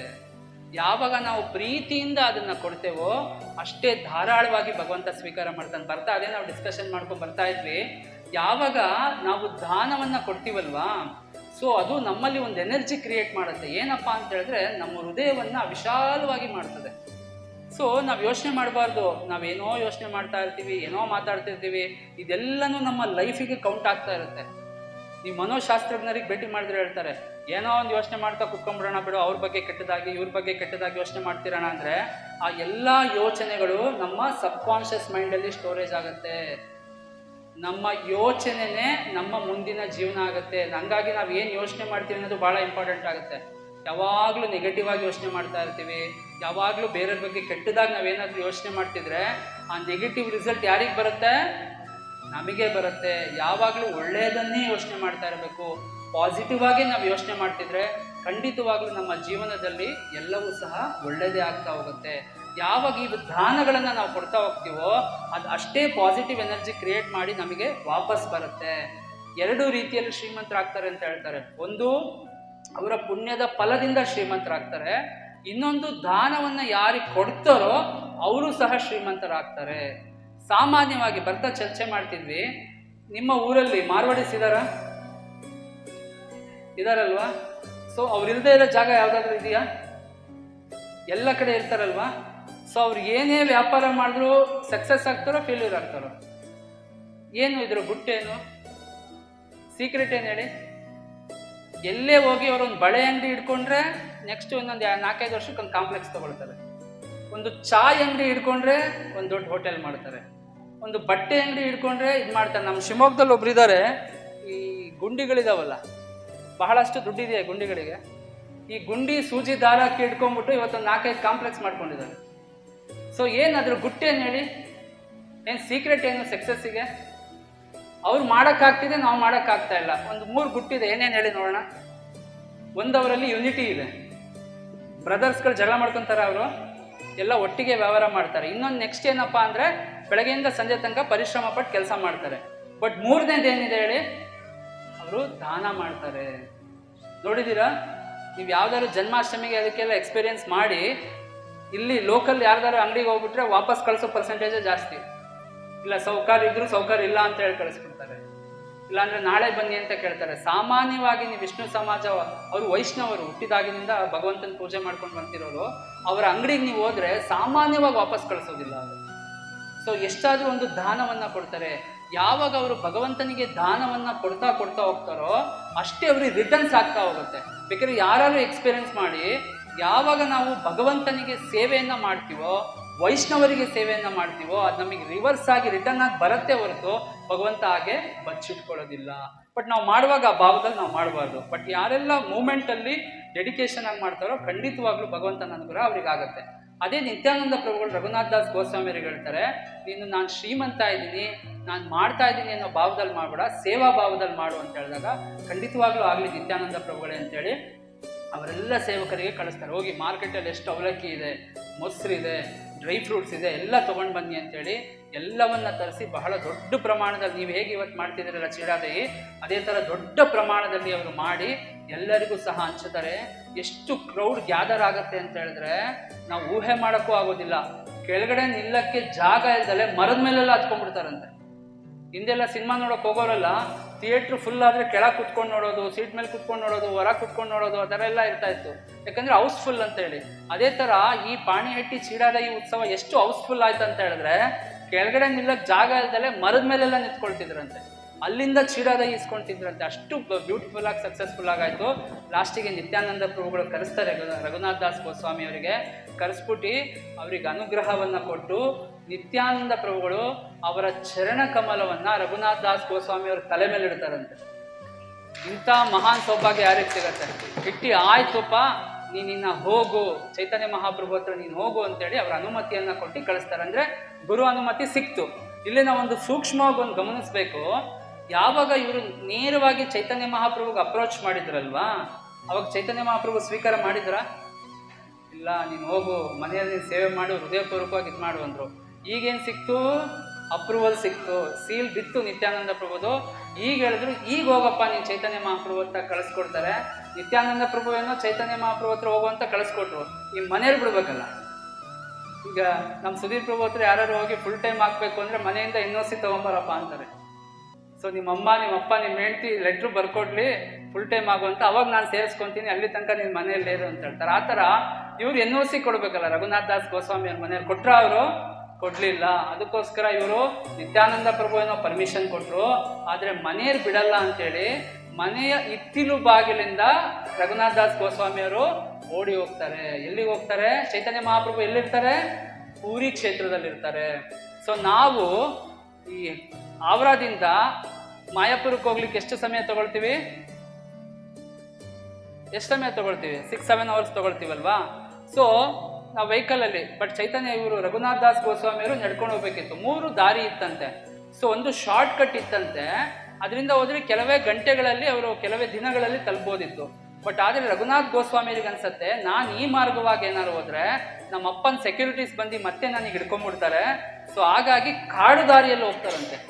15 ದಿವಸ ಸಮಯವನ್ನು ತಗೊಂಡು ಕಾಡು ದಾರಿಗಳಲ್ಲಿ ಬೆಟ್ಟಗಳು ಗುಡ್ಡಗಳು ಎಲ್ಲ ಹತ್ಕೊಂಡು ಅವ್ರು ಹೇಗೋ ಹೋಗಿ ಪೂರಿಯನ್ನು ಸೇರಿಸ್ಕೊಳ್ತಾರೆ. ಅವರು ಪೂರಿಗೆ ಹೋದಂಥ ಸಂದರ್ಭದಲ್ಲಿ ಶ್ರೀ ಚೈತನ್ಯ ಮಹಾಪ್ರಭುಗಳು ಗಂಭೀರದಲ್ಲಿರ್ತಾರೆ. ಗಂಭೀರ ವಿಸಿಟ್ ಮಾಡಿದಿರಲ್ಲ ಎಲ್ಲ. ಸೊ ಅಲ್ಲಿರ್ತಾರೆ. ಅಲ್ಲಿ ಸ್ವರೂಪ್ ದಾಮೋದರ್ ಸ್ವಾಮಿ ಅವರು ಇರ್ತಾರೆ ಜೊತೆಯಲ್ಲಿ. ಸೊ ಅವ್ರು ಹೇಗೆ ಹೋಗ್ತಾರೆ ಅಂದರೆ, ಬಟ್ಟೆ ಎಲ್ಲ ಕೊಳೆ ಆಗೋಗಿದೆ, ಎಲ್ಲ ಗಲೀಜಾಗಿದೆ, ಹರ್ಕೊಂಡು ಹೋಗಿದೆ. ಸರಿಯಾಗಿ 3 ದಿವಸ ಪ್ರಸಾದ ಅಂತೆ. 15 ದಿನಗಳಲ್ಲಿ 3 ದಿನ ಪ್ರಸಾದ ಸಿಕ್ಕಿರುತ್ತೆ ಅವರಿಗೆ. ಸೊ ಹೋಗಿ ಮಹಾಪ್ರಭುಗೆ ಭೇಟಿ ಆಗ್ತಾರೆ. ಮಹಾಪ್ರಭುಗೆ ಹೇಳ್ತಾರೆ, ಮಹಾಪ್ರಭುಗಳೇ ನಾನು ಬಂದ್ಬಿಟ್ಟೆ ಅಂತೇಳಿ. ಮಹಾಪ್ರಭುಗಳು ಬಂದ್ಬಿಟ್ಟಿಯಪ್ಪ, ಕೊನೆಗೂ ನೀನು ಬಂದ್ಯಾ? ಸರಿ ಆಯಿತು, ಫಸ್ಟ್ ಹೋಗಿ ನೀನು ಸ್ನಾನ ಮಾಡ್ಕೋ, ಪ್ರಸಾದ ಕೊಡ್ತಾರೆ, ಆ ಪ್ರಸಾದ ಸ್ವೀಕಾರ ಮಾಡು. ಇನ್ಮೇಲೆ ಇವ್ರು ಸ್ವರೂಪ್ ದಾಮೋದರವರೇ ನೀನು ಶಿಕ್ಷಾ ಗುರುಗಳಾಗಿರ್ತಾರೆ. ಅವ್ರು ಏನು ಹೇಳ್ತಾರೋ ಆ ರೀತಿ ಕೇಳ್ಕೊಂಡು ನೀನು ಇರಬೇಕು ಅಂತೇಳಿ ಮಹಾಪ್ರಭುಗಳು ಹೊರಡ್ತಾರೆ. ಲಾಸ್ಟಿಗೆ ರಘುನಾಥ್ ದಾಸ್ ಗೋಸ್ವಾಮಿಯವರು ಹೋಗ್ಬಿಟ್ಟು ಸ್ನಾನ ಮಾಡಿಕೊಂಡು ಪ್ರಸಾದ ಸ್ವೀಕಾರ ಮಾಡ್ತಾರೆ. ಅದೇ ಕೆಲವು ದಿನಗಳು ನಡೀತಾ ಇರುತ್ತೆ. ಇವರು ಸ್ನಾನ ಮಾಡ್ಕೊಂಡು ಜಪ ಮಾಡೋದು, ಸ್ವರೂಪ್ ದಾಮೋದರ್ ಅವರು ಪ್ರಸಾದ ಕೊಡೋದು, ಪ್ರಸಾದ ತಗೊಳ್ಳೋದು. ಒಂದ್ಸಲ ಅನ್ಸುತ್ತೆ ರಘುನಾಥ್ ದಾಸ್ ಗೋಸ್ವಾಮಿ ಅವರಿಗೆ ಅವರ ಇದು ನೋಡಿ, ಅವರ ತ್ಯಾಗ ವೈರಾಗ್ಯ ಭಾವ ಹೇಗೆ ಹೆಚ್ಚಾಗತ್ತೆ ಅಂತ. ಏನಪ್ಪ ನಾನು ಇಲ್ಲಿ ಬಂದಿರೋ ಸೇವೆ ಮಾಡೋಕ್ಕೆ ನಾನು ಇವ್ರ ಹತ್ರ ಸೇವೆ ಮಾಡಿಸ್ಕೊಳ್ತಾ ಇದ್ದೀನಲ್ಲ, ಪ್ರತಿನಿತ್ಯ ಸ್ನಾನ ಮಾಡ್ಕೊಳ್ತೀನಿ, ಜಪ ಮಾಡ್ತೀನಿ, ಪೂಜೆ ಮಾಡ್ತೀನಿ, ಸ್ವರೂಪ ಧಾಮದವರು ಪ್ರಸಾದ ಕೊಡ್ತಾರೆ, ಸ್ವೀಕಾರ ಮಾಡ್ತೀನಿ. ಈಗಿದ್ರೆ ಆಗಲ್ಲ, ನಾನು ಇಲ್ಲಿದ್ರೆ ನಾನು ಉದ್ಧಾರ ಆಗ್ಲಿಕ್ಕಾಗಲ್ಲ, ನಾನು ಭಿಕ್ಷೆ ಬೇಡ್ತೀನಿ ಅಂತೇಳಿ ಹೋಗ್ಬಿಟ್ಟು ಜಗನ್ನಾಥನ ದೇವಸ್ಥಾನದ ಎದುರುಗಡೆ ಭಿಕ್ಷೆ ಬೇಡಕ್ಕೆ ನಿಂತ್ಕೊಳ್ತಾರೆ. ಅಷ್ಟರಲ್ಲಿ ಇವರ ತಂದೆಯವರು ಮತ್ತೆ ಕಳಿಸಿರ್ತಾರೆ, ಹೋಗಪ್ಪ ಕರ್ಕೊಂಡ್ ಬಾ, ಅವ್ನು ಎಲ್ಲಿರ್ತಾನೆ ಅಂತ ಹೇಳಿದ್ರೆ ಚೈತನ್ಯ ಮಹಾಪ್ರಭು ಎಲ್ಲಿದ್ದಾರೆ ಹುಡುಕಿ, ಅಲ್ಲೇ ಇರ್ತಾನೆ ಇವನು, ಅವ್ನು ಬೇರೆ ಎಲ್ಲೂ ಹೋಗಿರಲ್ಲ ಅಂತೇಳಿ ಅವರೆಲ್ಲ ಸರ್ಚ್ ಮಾಡಿದಾಗ ಶ್ರೀ ಚೈತನ್ಯ ಮಹಾಪ್ರಭು ಪೂರಿಯಲ್ಲಿರೋದು ಗೊತ್ತಾಗುತ್ತೆ. ಅವರೆಲ್ಲ ಅವ್ರ ಅಪ್ಪಾಜಿ ಹಿಂಬಾಲಕರ ಸೆಕ್ಯೂರಿಟೀಸ್ ಎಲ್ಲ ಹುಡ್ಕೊಂಡು ಪೂರಿ ಧಾಮಕ್ಕೆ ಬರ್ತಾರೆ. ಸಾಕಷ್ಟು ದಿವಸ ಹುಡುಕಾದ್ಮೇಲೆ ನೋಡಿದ್ರೆ ಇವರು ಎಲ್ಲಿರ್ತಾರೆ, ಜಗನ್ನಾಥನ ದೇವಸ್ಥಾನದ ಎದುರುಗಡೆ ಏನು ಮಾಡ್ತಾ ಇರ್ತಾರೆ, ಭಿಕ್ಷೆ ಬೇಡ್ಕೊಂಡು ನಿಂತ್ಕೊಂಡಿರ್ತಾರೆ. ಅವ್ರ ಅಪ್ಪಾಜಿ ಹಿಂಬಾಲಕರ ಹತ್ರ ಸಾಕಷ್ಟು ಹಣ ಕೊಟ್ಟು ಕಳಿಸಿರ್ತಾರೆ. ಅವ್ರು ಬಂದ್ಬಿಟ್ಟು, ಸ್ವಾಮಿ ದಯವಿಟ್ಟು ನೀವು ಬನ್ನಿ, ನಿಮ್ಮ ಅಪ್ಪಾಜಿ ಕರಿತಿದ್ದಾರೆ ಹೋಗೋಣ ಅಂದರೆ ಅವ್ರಿಗೆ ಜೋರು ಮಾಡ್ತಾರೆ, ಯಾರು ನಿಮಗೆ ಬರೋಕ್ಕೆ ಹೇಳಿದ್ದು, ಫಸ್ಟ್ ಇಲ್ಲಿಂದ ಹೋಗಿ ಅಂತಾರೆ. ಇಲ್ಲ ಸ್ವಾಮಿ, ನಿಮಗೆ ಬಿಟ್ಟು ಹೋಗೋಕ್ಕೆ ಬರೋದಿಲ್ಲ, ನಿಮಗೆ ಬಿಟ್ಟು ಹೋದ್ರೆ ನಿಮ್ಮ ತಂದೆಯವರು ನಮಗೆ ಉಳಿಸೋದಿಲ್ಲ, ನಿಮಗೆ ಕರ್ಕೊಂಡೇ ನಾವು ಹೋಗ್ಬೇಕು, ದಯವಿಟ್ಟು ಬನ್ನಿ ಬನ್ನಿ ಅಂತ ಹೇಳಿದ್ರು. ಇವ್ರು ಎಷ್ಟೇ ಕರೆದು ಸಹ ಬರೋಕ್ಕೆ ರೆಡಿ ಇರೋದಿಲ್ಲ. ಎಷ್ಟು ರಿಕ್ವೆಸ್ಟ್ ಮಾಡ್ತಾರೆ, ಅಲ್ಲೇ ಭಿಕ್ಷೆ ಬಿಡ್ತಾ ಕೂತ್ಕೊಳ್ತಾರೆ. ಲಾಸ್ಟಿಗೆ ಇವ್ರು ಯಾವಾಗ ಬರಲ್ಲ ಅಂತ ಗೊತ್ತಾಗುತ್ತೋ ಅವರ ಸೆಕ್ಯೂರಿಟೀಸ್ ಏನು ಹೇಳ್ತಾರೆ, ಸರಿ ಆಯಿತು ಸ್ವಾಮಿ, ನೀವು ಬರಲ್ಲಲ್ವಾ, ನಾವೇ ನಿಮ್ಮ ಜೊತೆ ಇರ್ತೀವಿ, ನಿಮಗೇನು ಬೇಕು ಹೇಳಿ, ನಾವೆಲ್ಲ ಅಡುಗೆ ಮಾಡಿಕೊಟ್ಟು ತಯಾರಿ ಮಾಡ್ತೀವಿ, ನಿಮ್ಮ ಅಪ್ಪಾಜಿ ತುಂಬ ಹಣ ಕೊಟ್ಟು ಕಳಿಸಿದ್ದಾರೆ ನಿಮಗೋಸ್ಕರ, ನೀವು ಭಿಕ್ಷೆ ದಯವಿಟ್ಟು ಬೇಡಬೇಡಿ, ನಿಮಗೇನು ವ್ಯವಸ್ಥೆ ಬೇಕು ನಾವೆಲ್ಲ ಮಾಡ್ತೀವಿ, ನಾವು ಇಲ್ಲೇ ನಿಮ್ಮ ಜೊತೆ ಇರ್ತೀವಿ ಅಂತ ಹೇಳ್ತಾರೆ. ಹಣ ಇದೆಯಾ ಕೊಡಿ ನನ್ನ ಹತ್ರ ಅಂತ ಎಲ್ಲ ಇಸ್ಕೊಳ್ತಾರೆ. ಸೀದಾ ಹೋಗಿ ಸನಾತನ ಸ್ವರೂಪ ದಾಮೋದರವ್ರ ಹತ್ರ ಕೊಟ್ಬಿಡ್ತಾರೆಲ್ಲ. ನೋಡಿ, ಈ ಹಣ ಇಟ್ಕೊಳ್ಳಿ, ಪ್ರತಿ ಏಕಾದಶಿ ಆಗತ್ತಲ್ವಾ, ದ್ವಾದಶಿ ದಿನ ಎಲ್ಲ ಪ್ರಸಾದವನ್ನು ಚೆನ್ನಾಗಿ ಮಾಡು, ಇಲ್ಲಿರ್ತಕ್ಕಂಥವ್ರು ಎಲ್ರಿಗೂ ಸಹ ಪ್ರಸಾದ ಕೊಡೋಕ್ಕೆ ಈ ಹಣವನ್ನು ಉಪಯೋಗಿಸಿ ಅಂತೇಳಿ ಎಲ್ಲ ಹಣವನ್ನು ಮತ್ತೆ ದಾನ ಮಾಡಿ ಮತ್ತೆ ಜಗನ್ನಾಥನ ದೇವಸ್ಥಾನದ ಎದುರುಗಡೆ ಬಂದು ಭಿಕ್ಷೆ ಬಿಡ್ತಾ ಇರ್ತಾರೆ. ಅವ್ರು ಸೆಕ್ಟಿ, ಇದೇನು ಕರ್ಮ ಸ್ವಾಮಿ, ಇವ್ರಿಗೆ ಏನು ಕಡಿಮೆ ಆಗಿದೆ ಅಂತ ಹೋಗಿ ದೇವಸ್ಥಾನದ ಎದುರುಗಡೆ ಭಿಕ್ಷೆ ಬಿಡ್ತಾ ಇದ್ದಾರೆ, ಇವ್ರಿಗೆ ಏನಾಗಿದೆ ಅಂತ ನಮಗೆ ಅರ್ಥ ಆಗ್ತಾ ಇಲ್ವಲ್ಲ, ಏನು ಬರ ಇದೆ, ಇಷ್ಟೆಲ್ಲ ನಾವೇ ಕೊಡ್ತೀವಿ, ಅವ್ರ ಅಪ್ಪಾಜಿ ಕಳಿಸಿದ್ದಾರೆ ಅಂದರೆ ಅದು ಹೋಗ್ತಾರೆ, ದಾನ ಮಾಡ್ತಾರೆ, ಮತ್ತೆ ಬಂದು ಭಿಕ್ಷೆ ಬೇಡ್ತಾ ನಿಂತ್ಕೊಳ್ತಾರೆ. ಅವಾಗ ಆಚಾರ್ಯಸ್ ಹೇಳ್ತಾರೆ, ಈ ಭಕ್ತಿಯಲ್ಲಿ ನಮಗೆ ಸಿಗ್ತಕ್ಕಂಥ ಸಂತೋಷ ಇದೆಯಲ್ಲ ಹೊರಗಡೆ ಜನಕ್ಕೆ ಗೊತ್ತಾಗಲ್ಲ. ಸಾಮಾನ್ಯವಾಗಿ ಅಂದ್ಕೊಳ್ತಾರೆ, ಏನಪ್ಪ ಈ ಮಾತಾಜಿ ಭಾನುವಾರ ಆದರೆ ಸ್ವಲ್ಪ ಒಂದು ಬ್ಯಾಗ್ ಹಿಡ್ಕೊಂಡು ಇಸ್ಕಾನ್ ಸೆಂಟ್ರಿಗೆ ಹೋಗ್ಬಿಡ್ತಾರೆ, ಬೆಳಗಿಂದ ಸಂಜೆ ತನಕ ಅಲ್ಲೇ ಇರ್ತಾರೆ. ಬೆಳಗ್ಗೆ 8 ಸುದೀಪ್ ಪ್ರಭುಜಿಗೆ ಯಾರೋ ಹೇಳಿದ್ರಂತೆ, ನಿಮಗೆ ಮಾಡೋಕ್ಕೆ ಕೆಲಸ ಇಲ್ವಾ, ಬೆಳಗ್ಗೆ 8 ಗಂಟೆ ಆದರೆ ಕ್ಲಾಸಿಗೆ ಜಾಯ್ನ್ ಆಗ್ತಿರಲ್ಲ ಅಂತ. ಅದಕ್ಕೆ ಸುದೀಪ್ ಪ್ರಭು ಹೇಳಿದ್ರಂತೆ, ನಮಗಿದೇ ಕೆಲಸ ಅಂತ. ಯಾಕಂದರೆ ಆ ವ್ಯಾಲ್ಯೂಸ್ ಇದೆಯಲ್ಲ, ಆ ಭಾಗವತ ಕಥದಲ್ಲಿ ಮತ್ತು ಭಕ್ತಿ ಸೇವೆಯಲ್ಲಿ ನಮಗೆ ಸಿಗ್ತಕ್ಕಂಥ ಆನಂದ ಹೊರಗಡೆ ಜನಕ್ಕೆ ಗೊತ್ತಾಗೋದಿಲ್ಲ. ಅದು ಏನಪ್ಪ ವಾರ ವಾರ ಆದರೆ ಇಸ್ಕಾನ್ ಟೆಂಪಲ್ಗೆ ಹೋಗ್ತಾರೆ, ಅಲ್ಲೇನಾದ್ರು ಚೇಂಜಸ್ ಹೇಳ್ತಾರಾ, ಇಲ್ಲ ಅದೇ ಹರೇ ಕೃಷ್ಣ ಮಹಾಮಂತ್ರ ಹೇಳ್ತಾರೆ, ಅದೇ ಭಗವದ್ಗೀತಾ ಪ್ರವಚನ, ಅದೇ ಆರತಿ, ಅದೇ ಪ್ರಸಾದ, ಮೆನು ಒಂದು ಸ್ವಲ್ಪ ಚೇಂಜ್ ಇರುತ್ತೆ. ಆದರೆ ಯಾಕಷ್ಟು ಹೋಗ್ತಾರೆ ಅಂದರೆ ನಮ್ಮ ಒಳಗಡೆ ಸಿಗ್ತಿರ್ತಕ್ಕಂಥ ಆನಂದ ಅವ್ರಿಗೆ ಗೊತ್ತಾಗೋದಿಲ್ಲ. ಈ ಇಂಟರ್ನಲ್ ಹ್ಯಾಪಿನೆಸ್ ಇದೆಯಲ್ಲ, ಇದು ಎಲ್ರಿಗೂ ಸಿಗೋಲ್ಲ. ಜೀವನದಲ್ಲಿ ನಾವು ಏನು ಬೇಕಾದರೂ ಸಂಪಾದನೆ ಮಾಡ್ಬೋದು, ಆದರೆ ನಮ್ಮ ಒಳಗಡೆ ಇರ್ತಕ್ಕಂಥ ಮನಸ್ಸಿನ ನೆಮ್ಮದಿ, ಶಾಂತಿ, ಸ್ಯಾಟಿಸ್ಫ್ಯಾಕ್ಷನ್ ಯಾರಾದ್ರೂ ಸಂಪಾದನೆ ಮಾಡೋಕ್ಕಾಗತ್ತಾ? ಮನುಷ್ಯನಿಗೆ ನೀವು ನೋಡಿರ್ಬೋದು, ಎಷ್ಟೋ ಕೋಟ್ಯಾಧೀಶ್ವರ ಇರ್ತಾರೆ, ಸಾವಿರಾರು ಕೋಟಿ ಒಡೆಯರು ಇರ್ತಾರೆ, ಸೂಸೈಡ್ ಮಾಡ್ಕೊಳ್ತಾರೆ. What is the reason? ಸಾವಿರಾರು ಕೋಟಿ ಇದೆಯಲ್ಲ, ಅದೇ ನೆಮ್ಮದಿ ಇಲ್ಲ. ಬೇಕಾದಷ್ಟು ಸಂಪತ್ತಿರುತ್ತೆ, ಯಾವುದೋ ಡ್ರಗ್ಸ್ ಅಡಿಕ್ಟ್ ಆಗಿರ್ತಾರೆ, ಇಲ್ಲ ಮದ್ಯಪಾನ ಸೇವಿಸ್ತಾ ಇರ್ತಾರೆ, ಹುಚ್ಚರು ಥರ ತಿರುಗ್ತಿರ್ತಾರೆ, ನೆಮ್ಮದಿ ಇಲ್ಲ ಕಣ್ರಿ ಅಂತಾರೆ. What is the reason? ಯಾಕಂದರೆ ಈ ಮನಸ್ಸಿನ ನೆಮ್ಮದಿ, ಶಾಂತಿ, ಸಂತೃಪ್ತಿ ಇದೆಯಲ್ಲ, ಇದು ಹಣ ಕೊಟ್ಟು ಕೊಂಡ್ಕೊಳ್ಳೋಕ್ಕಾಗದೇ ಇರ್ತಕ್ಕಂಥ ವಸ್ತು. ಇದು ಭಗವಂತನ ಅನುಗ್ರಹದಲ್ಲಿ ಸಿಗ್ತಕ್ಕಂಥ ಇಂಟರ್ನಲ್ ಹ್ಯಾಪಿನೆಸ್ಸು. ಕೆಲವು ಡಿವೋಟಿಸ್ ಹತ್ರ ಏನೂ ಇರೋದಿಲ್ಲ, ಸಿಂಪಲ್ ಆಗಿ ಏನೋ ಒಂದು ಕೆಲಸ ಮಾಡ್ತಿರ್ತಾರೆ, ಸಣ್ಣ ಮನೆಯಲ್ಲಿರ್ತಾರೆ, ಆರಾಮಾಗಿ ಸರಳವಾದ ರೀತಿಯಲ್ಲಿ ಜೀವನ ಮಾಡ್ತಿರ್ತಾರೆ, ಆದರೆ ಯಾವಾಗಲೂ ಹ್ಯಾಪಿಯಾಗಿರ್ತಾರೆ. ನಮಗೆ ಹಣ ಬೇಕೋ, ಸಂತೋಷ ಬೇಕೋ? ಸಂತೋಷ. ಈ ಆನಂದ ಏನಿದೆಯಲ್ಲ, ಈ ಭಕ್ತಿ ಜೀವನದಲ್ಲಿ ಸಿಗ್ತಕ್ಕಂಥ ಆನಂದ, ಭಕ್ತಿ ಸೇವೆಯಲ್ಲಿ ಸಿಗ್ತಕ್ಕಂಥ ಆನಂದ ಇದೆಯಲ್ಲ, ಅದು ಹೊರಗಡೆ ಜನಕ್ಕೆ ಗೊತ್ತಾಗೋದಿಲ್ಲ, ಅದು ಎಲ್ರಿಗೂ ಸಿಗೋದು ಇಲ್ಲ. ನಾವು ನೋಡಿರ್ಬೋದು, ಎಷ್ಟೋ ಜನ ಇದ್ದಾರೆ ಇವತ್ತಿನ ದಿನದಲ್ಲಿ, ಆದರೆ ದೇವಸ್ಥಾನಕ್ಕೆ ಬರೋರ ಸಂಖ್ಯೆ ಬಹಳ ಕಡಿಮೆ, ಅದರಲ್ಲಿ ಸೀರಿಯಸ್ ಆಗೋರ ಸಂಖ್ಯೆ ಬಹಳ ಕಡಿಮೆ. ಯಾಕಂದರೆ ಸೌಭಾಗ್ಯ ಇರಬೇಕು. ಭಗವಂತನ ಅನುಗ್ರಹ ಯಾರಿಗಾಗುತ್ತೋ, ಚೈತನ್ಯ ಮಹಾಪ್ರಭುಗಳ ಅನುಗ್ರಹ, ನಿತ್ಯಾನಂದ ಪ್ರಭುಗಳ ಅನುಗ್ರಹ ಯಾರಿಗಾಗುತ್ತೋ ಅವ್ರಿಗೆ ಮಾತ್ರ ಹರೇ ಕೃಷ್ಣ ಮಹಾಮಂತ್ರದ ರುಚಿ ಗೊತ್ತಾಗುತ್ತೆ, ಈ ಭಕ್ತಿ ಮಾರ್ಗದ ರುಚಿ ಗೊತ್ತಾಗುತ್ತೆ. ಎಲ್ರಿಗೂ ಸಹ ಗೊತ್ತಾಗೋಲ್ಲ. ಶ್ರೀಕೃಷ್ಣ ಜನ್ಮಾಷ್ಟಮಿ ಮಾಡಿದ್ರೆ ಸಾವಿರಾರು ಜನ ಬರ್ತಾರೆ, ರಥಯಾತ್ರೆ ಮಾಡಿದ್ರೆ ಸಾವಿರಾರು ಜನ ಬರ್ತಾರೆ. ಖಂಡಿತ ಬರಲಿ, ಅವರಿಗೂ ಸಹ ಇವತ್ತಲ್ಲ ನಾಳೆ ಅನುಗ್ರಹ ಸಿಕ್ಕೇ ಸಿಗುತ್ತೆ. ಒಂದು ಸಲ ಭಗವಂತನ ಮಹಾಪ್ರಸಾದ ಅವ್ರು ಸ್ವೀಕಾರ ಮಾಡಿದ್ರು ಅಂದರೆ ಖಂಡಿತ ಇವತ್ತಲ್ಲ ನಾಳೆ ಅವ್ರು ಹರೇ ಕೃಷ್ಣ ಚಾಂಟಿಂಗ್ ಮಾಡೇ ಮಾಡ್ತಾರೆ. ಸ್ವಲ್ಪ ಮಪ್ಯಸ ಧರ್ಮಸ್ಯ ತ್ರಾಯತೆ ಮಹತೋ ಭಯಾತ್. ಗೊತ್ತೋ ಗೊತ್ತಿಲ್ಲದನ್ನ ಒಂದು ಚಿಕ್ಕ ಸೇವೆ ಮಾಡಿದ್ರು ಸಹ ಖಂಡಿತ ಮಹಾಭಯದಿಂದ ಕಾಪಾಡುತ್ತೆ. ಇದರಲ್ಲಿ ಯಾವುದೇ ರೀತಿಯಾದಂಥ ಅನುಮಾನ ಇಟ್ಕೊಳ್ಳೋದು ಬೇಡ. ಬಟ್ ಏನು ರಘುನಾಥ್ ದಾಸರಿಗೆ ಇಂಟರ್ನಲ್ ಹ್ಯಾಪಿನೆಸ್ ಸಿಗ್ತಾ ಇತ್ತಲ್ಲ, ಆ ಭಿಕ್ಷೆ ಬಿಡೋದ್ರಿಂದ, ಆ ಸೇವೆ ಮಾಡೋದ್ರಿಂದ ಅವ್ರ ಸೆಕ್ಯೂರಿಟೀಸಿಗೆ ಗೊತ್ತಾಗ್ತಾ ಇಲ್ಲ, ಯಾಕಂದ್ರೆ ಅವ್ರಿಗೆ ಗೊತ್ತಿಲ್ಲ ಈ ಭಕ್ತಿಯ ರುಚಿ. ಆಯ್ತು, ಒಂದು ಸ್ವಲ್ಪ ದಿವಸ ಅದೇ ಭಿಕ್ಷೆ ಬಿಡ್ತಾ ಇರ್ತಾರೆ. ಆಮೇಲೆ ರಘುನಾಥ್ ದಾಸ್ ಗೋಸ್ವಾಮಿ ಅವ್ರ ಮನಸ್ಸಿಗೆ ಬರುತ್ತೆ, ನಾನೇನು ದೇವಸ್ಥಾನದ ಎದುರುಗಡೆ ನಿಂತ್ಕೊಂಡು ಭಿಕ್ಷೆ ಬಿಡ್ತಾ ಇದ್ದೀನಿ, ಯಾರಾದ್ರು ಬಂದ ತಕ್ಷಣ ನನ್ನ ಮನಸ್ಸಿಗೆ ಏನು ಬರುತ್ತೆ, ಇವ್ರು ಕೊಡ್ತಾರೆ, ಇವ್ರು ಕೊಡಲ್ಲ, ಇವ್ರು ಕೊಡ್ತಾರೆ, ಇವ್ರು ಕೊಡಲ್ಲ ಅಂತ ಅವ್ರಿಗೆ ಥಾಟ್ ಬರ್ತಾ ಇರುತ್ತೆ. ಯಾರೋ ಬಂದರು, ಭಿಕ್ಷೆ ಕೊಡ್ತಾರೆ, ಅವರು ಎಸ್ ಕೊಟ್ಟರು, ಇವರು ಕೊಡಲ್ಲ. ಸೊ ಈ ಕೊಡ್ತಾರೆ ಕೊಡಲ್ಲ ಅನ್ನೋ ದ್ವಂದ್ವ ನನಗೆ ಯಾಕೋ ಇಷ್ಟ ಆಗ್ತಾ ಇಲ್ಲ ಅಂತೇಳಿ ಅಲ್ಲೊಂದು ಫ್ರೀ ಪ್ರಸಾದಂ ಸ್ಟಾಲ್ ಇರುತ್ತೆ ಪುರಿ ಜಗನ್ನಾಥಲ್ಲಿ. ಆ ಫ್ರೀ ಪ್ರಸಾದಂ ಸ್ಟಾಲಲ್ಲಿ ಕೊಡ್ತಾರೆ ಕೊಡಲ್ಲ ಅಂತಂದ್ರೆ ಏನು ಇಲ್ವಲ್ಲ, ಎಲ್ರಿಗೂ ಕೊಡ್ತಾರೆ. ಸರಿ ಆಯಿತು ಅಂತ ಅಲ್ಲಿ ಹೋಗಿ ಪ್ರಸಾದ ತೊಗೊಳಕ್ಕೆ ಶುರು ಮಾಡ್ತಾರೆ, ಸೇವೆ ಮಾಡೋಕ್ಕೆ ಶುರು ಮಾಡ್ತಾರೆ, ಅವ್ರ ಭಕ್ತಿ ಸಾಧನ ಮಾಡ್ಲಿಕ್ಕೆ ಶುರು ಮಾಡ್ತಾರೆ. ಒಂದು ಸ್ವಲ್ಪ ದಿವಸ ಆದಮೇಲೆ ನಾನು ಈ ಥರ ಇಸ್ಕೊಂಡು ತಿನ್ಬೇಕಾ, ಅವ್ರಿಗೆ ಯಾಕೋ ಮನಸ್ಸು ತೃಪ್ತಿ ತರಲ್ಲ. ಆಮೇಲೆ ಲಾಸ್ಟಿಗೆ ಎಲ್ಲ ಪ್ರಸಾದ ಉಳಿದಿರುತ್ತಲ್ಲ, ಆ ಉಳಿದಿರೋ ಪ್ರಸಾದವನ್ನು ತೊಗೊಂಡೋಗಿ ಹಸು ಕೊಡ್ತಿರ್ತಾರಲ್ಲ, ಅಲ್ಲೋಗಿ ತಿನ್ನಕ್ಕೆ ಶುರು ಮಾಡ್ತಾರೆ. ಸ್ವಲ್ಪ ದಿವಸ ಆದಮೇಲೆ ಅದು ತೃಪ್ತಿ ಕೊಡಲ್ಲ. ಅದಾದಮೇಲೆ ಹಸುಗೂ ಕೊಟ್ಟಾದ್ಮೇಲೆ ಡ್ರೈನೇಜಿಗೆ ಹಾಕ್ತಾರಲ್ಲ. ನೀವೆಲ್ಲ ಪ್ರಸಾದ ಎಲ್ಲ ಹಂಚಾದ್ಮೇಲೆ ತಟ್ಟೆಯಲ್ಲಿ ಉಳಿದಿರೋದೆಲ್ಲ ಏನು ಮಾಡ್ತೀವಿ, ತೆಗ್ದು ಡ್ರೈನೇಜಿಗೆ ಹಾಕಿ ವಾಶ್ ಮಾಡ್ತೀವಲ್ಲ, ಆ ಡ್ರೈನೇಜಲ್ಲಿ ಇರ್ತಕ್ಕಂಥ ಪ್ರಸಾದವನ್ನು ತೆಕ್ಕೊಂಡು ಅದನ್ನು ತೊಳ್ಕೊಂಡು ಬಚ್ಚಿಡ್ಕೊಂಡು ತಿಂತಿರ್ತಾರಂತೆ. ಯಾಕಪ್ಪ ಬಚ್ಚಿಡ್ಕೊಂಡು ತಿಂತಾರೆ ಅಂದರೆ, ಯಾರಾದರೂ ನೋಡ್ಬಿಟ್ರೆ ಅಪ್ಪ ಇವ್ರಿಗೆ ಎಷ್ಟು ಗ್ರೇಟ್ ಡಿವೋಟಿ ಅಲ್ಲ ಅಂತ ಮತ್ತೆ ಗುಣಗಾನ ಮಾಡ್ತಾರೆ, ನನಗೆ ಅಹಂಕಾರ ಬಂದ್ಬಿಡುತ್ತೆ. ಇದು ಯಾರಿಗೂ ಗೊತ್ತಾಗಬಾರ್ದು ಅಂತೇಳಿ ಆ ಪ್ರಸಾದವನ್ನು ತೊಳ್ಕೊಂಡು ತಿಂತಿರ್ತಾರೆ. ಅದು ಶ್ರೀ ಚೈತನ್ಯ ಮಹಾಪ್ರಭುಗಳಿಗೆ ಗೊತ್ತಾಗುತ್ತೆ. ಅವರೊಂದು ದಿವಸ ಬಂದು ಅವ್ರ ಕೈ ಹಿಡ್ಕೊಂಡು ಅವರಲ್ಲಿ ಕೈಯಲ್ಲಿರೋದನ್ನ ಕಿತ್ಕೊಂಡು ಚೈತನ್ಯ ಮಹಾಪ್ರಭು ತಿಂದ್ಬಿಡ್ತಾರೆ. ಇಲ್ಲಿ ಹೇಗೆ ಅಂದರೆ ಭಕ್ತರದು ಭಗವಂತನ ಕಾಂಪಿಟೇಷನ್ ಅಂದರೆ ನೀನು ಹೆಚ್ಚ ನಾನು ಹೆಚ್ಚ ಅನ್ನೋ ಕಾಂಪಿಟೇಷನ್ ಯಾವಾಗಲೂ ನಡೀತಾ ಇರುತ್ತೆ. ಭಗವಂತನ ಲೀಲೆ ಅದು. ಸೊ ಭಗವಂತನ್ಕಿಂತ ಭಕ್ತರು ಗ್ರೇಟು, ಭಕ್ತನ್ಕಿಂತ ಭಗವಂತನ ಗ್ರೇಟು. ಇಲ್ಲಿ ರಾಮ ಗ್ರೇಟ್, ಆಂಜನೇಯ ಗ್ರೇಟ್, ಯಾರು ಹೇಳಿ ಗ್ರೇಟ್ ನೋಡೋಣ.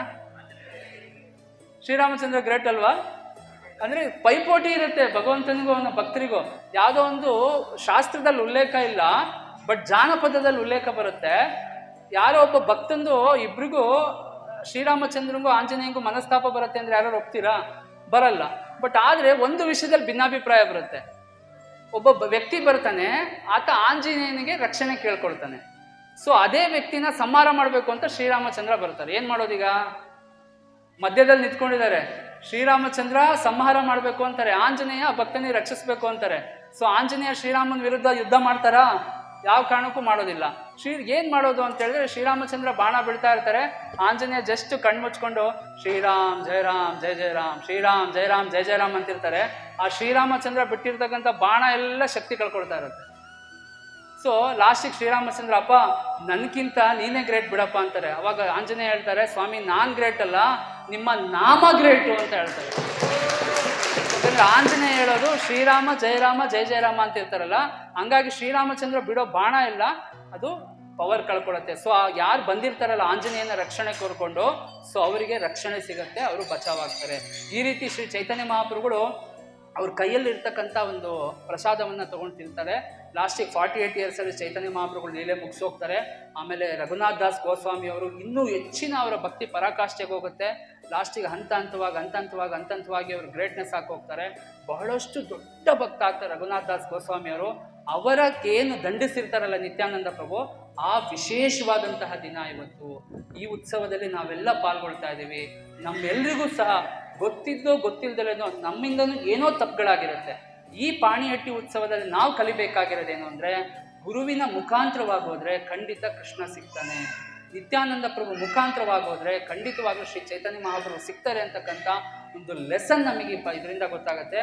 ಹಾಗಾಗಿ ನಾವು ಶ್ರೀಲ ಪ್ರಭುಪಾದರಿಗೆ, ನಿತ್ಯಾನಂದ ಪ್ರಭುಗಳಿಗೆ ವಿಶೇಷವಾಗಿ ಸೇವೆಯನ್ನು ಮಾಡಿ ಅನುಗ್ರಹವನ್ನು ಪಡ್ಕೊಂಡು ನಿತ್ಯಾನಂದ ಹತ್ರ ನಾವು ಸಹ ಕ್ಷಮೆ ಯಾಚಿಸಬೇಕು. ನಿತ್ಯಾನಂದ್ರೆ ಗೊತ್ತಿದ್ದೋ ಗೊತ್ತಿಲ್ಲದಲ್ಲೇ ನಮ್ಮಿಂದ ಏನಾದರೂ ತಪ್ಪಾಗಿತ್ತು ಅಂದರೆ ಕ್ಷಮಿಸಿ, ಭಕ್ತಿ ಮಾರ್ಗದಲ್ಲಿ ನಾವು ಮುಂದೋಗ್ಲಿಕ್ಕೆ ನೀವು ಹೇಗೆ ರಘುನಾಥ ಗೋಸ್ವಾಮಿಯವರಿಗೆ ಅವರ ಪಾದದ ಮೇಲೆ ನಿಮ್ಮ ಚರಣವನ್ನು ಬಿಟ್ಟು ಅಪ್ರೂವಲ್ ಮಾಡಿದ್ರೋ, ಅದೇ ಥರ ನಿಮ್ಮ ಪಾದ ನಮ್ಮ ಚರಣ ಮೇಲಿಟ್ಟು ಅಪ್ರೂವಲ್ ಮಾಡಿ ಅಂತೇಳಿ ನಾವು ಸಹ ನಿತ್ಯಾನಂದರಲ್ಲಿ ಪ್ರಾರ್ಥನೆ ಮಾಡ್ಕೊಂಡ್ವಿ ಅಂದರೆ ಖಂಡಿತವಾಗ್ಲೂ ಸಹ ನಿತ್ಯಾನಂದ ಪ್ರಭುಗಳು, ಶ್ರೀ ಚೈತನ್ಯ ಮಹಾಪ್ರಭುಗಳ ಅನುಗ್ರಹ ನಮಗಾಗತ್ತೆ. ನಮ್ಮ ಜೀವನದಲ್ಲಿ ನಾವು ಉದ್ಧಾರ ಆಗೇ ಆಗ್ತೀವಿ. ಇವ್ರ ವಿಶೇಷ ಏನಪ್ಪ ಅಂತ ಹೇಳಿದ್ರೆ, ಸಾಮಾನ್ಯವಾಗಿ ಜನರಲ್ ಆಗಿ ನೋಡಿ, ನಿಮ್ಮ ಮನೇಲಿ ಹೆಣ್ಮಕ್ಳು ಇರ್ತಾರಲ್ವಾ, ಸೊ ನೀವು ಮದುವೆ ಮಾಡಿಕೊಡ್ಬೇಕು. ಸೊ ಒಬ್ಬ ಒಳ್ಳೆ ಹುಡುಗ ಇರ್ತಾನೆ, ಒಬ್ಬ ಕೆಟ್ಟ ಹುಡುಗ ಇರ್ತಾನೆ. ನೀವು ಒಳ್ಳೆ ಹುಡುಗನಿಗೆ ಮದುವೆ ಮಾಡ್ಕೊಡ್ತೀರಾ, ಕೆಟ್ಟ ಹುಡುಗನಿಗೆ ಮದುವೆ ಮಾಡ್ಕೊಡ್ತೀರಾ? ಹೇಳಿ, ಕರೆಕ್ಟಾಗಿ ಹೇಳಿ. ಒಳ್ಳೆ ಹುಡುಗನ್ನೇ ಆಯ್ಕೆ ಮಾಡ್ಕೊಳ್ತೀರಾ. ಈಗ ಒಂದು ಸೀರೆ ತೊಗೊಳಕ್ಕೆ ಹೋಗ್ತೀವಿ ನಾವು, ಆಯಿತಾ? ಅದರಲ್ಲಿ ಒಂದು ಸೀರೆ ತುಂಬ ಚೆನ್ನಾಗಿದೆ, ಇನ್ನೊಂದು ಸೀರೆ ಸ್ವಲ್ಪ ಡ್ಯಾಮೇಜ್ ಆಗಿದೆ. ಚೆನ್ನಾಗಿರೋ ಸೀರೆ ತೊಗೊಳ್ತೀವೋ ಡ್ಯಾಮೇಜ್ ಆಗಿರೋ ಸೀರೆ ತರ್ತೀವೋ? ಚೆನ್ನಾಗಿರೋದು ಕಾಮನ್ ಆಗಿದಲ್ವಾ? ಸೊ ಇವ್ರ ವಿಶೇಷ ಏನಂದ್ರೆ ಚೈತನ್ಯ ಮಹಾಪ್ರಭು ನಿತ್ಯಾನಂದ ಪ್ರಭು ಇರೋದು ಅವ್ರು ತಗೊಳ್ಳೋದೇ ಡ್ಯಾಮೇಜ್ ಆಗಿರೋದು.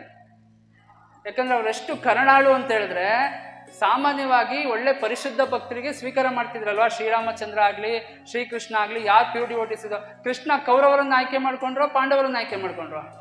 ಪಾಂಡವರನ್ನ ಆಯ್ಕೆ ಮಾಡ್ಕೊಂಡ್ರು. ಯಾಕೆ ಅಂದ್ರೆ they are good peoples, quality people, devotees ಆಗಿದ್ರು, ಅದಕ್ಕೋಸ್ಕರ ಆಯ್ಕೆ ಮಾಡ್ಕೊಂಡ್ರು. ಆದ್ರೆ ಶ್ರೀ ನಿತ್ಯಾನಂದ ಪ್ರಭು, ಶ್ರೀ ಚೈತನ್ಯ ಪ್ರಭು ಯಾರಿಗೆ ಆಯ್ಕೆ ಮಾಡ್ತಾರೆ ಗೊತ್ತಾ? ಅವ್ರು ಆಯ್ಕೆ ಮಾಡ್ಕೊಳ್ಳೋದೇ ಜಗಾಯ್ ಮದ ಅಂತವರಿಗೆ. ಅವ್ರಿಗೆ ಆಯ್ಕೆ ಮಾಡ್ಕೊಂಡು ಅವರನ್ನೇ ಉದ್ಧಾರ ಮಾಡ್ತಾರೆ. ನಾವು ಪಾಂಡವರ ಕೌರವರ, ಅರ್ಧ ಪಾಂಡವರು ಅರ್ಧ ಕೌರವರು ಆಗ್ಬಿಟ್ಟಿದೀವಿ ನಾವು. ಸೊ ನಮ್ಮಂತ ಪಾಪಿಷ್ಠರಿಗೂ ಸಹ ಭಗವಂತ ಖಂಡಿತವಾಗ್ಲೂ ಅಕ್ಸೆಪ್ಟ್ ಮಾಡ್ಕೊಳ್ತಾನೆ. ಯಾಕಂದ್ರೆ ತಿರುಮಲದಲ್ಲಿ ನೀವು ನೋಡಿರ್ಬೋದು, ಒಂದು ವರ್ಡಿಂಗ್ ಹಾಕಿರ್ತಾರಲ್ಲಿ, ವೆಂಕಟೇಶ ಸಮೋದೇವ ನಾ ಭೂತೋ ನಾ ಭವಿಷ್ಯತಿ ಅಂತ ಹಾಕಿರ್ತಾರೆ. ಅಂದ್ರೆ ಶ್ರೀ ವೆಂಕಟೇಶ್ವರನಿಗೆ ಸಮನಾಗಿರ್ತಕ್ಕಂಥ ದೇವರು ಹಿಂದೆನೂ ಇಲ್ಲ ಮುಂದೆನೂ ಬರಲ್ಲ. ಅದೇ ತರ ಜಗಾಯ್ ಮದಾಯ್ ಅಂತ ಪಾಪಿಷ್ಟು ಹಿಂದೆನೂ ಇರಲಿಲ್ಲ ಮುಂದೆನೂ ಬರಲ್ಲಂತ. ಅಷ್ಟು ಪಾಪ ಮಾಡಿರ್ತಕ್ಕಂಥ ಜಗಾಯ್ ಮದಾಯಿಗೆ ಅನುಗ್ರಹ ಮಾಡಿ ಅವ್ರು ಉದ್ಧಾರ ಮಾಡಿರ್ಬೇಕಾದ್ರೆ 100% ನಮಗೂ ಎಲ್ಲ ಅನುಗ್ರಹ ಮಾಡ್ತಾರೆ, ನಮ್ಮೆಲ್ಲರೂ ಸಹ ಉದ್ಧಾರ ಆಗತ್ತೆ.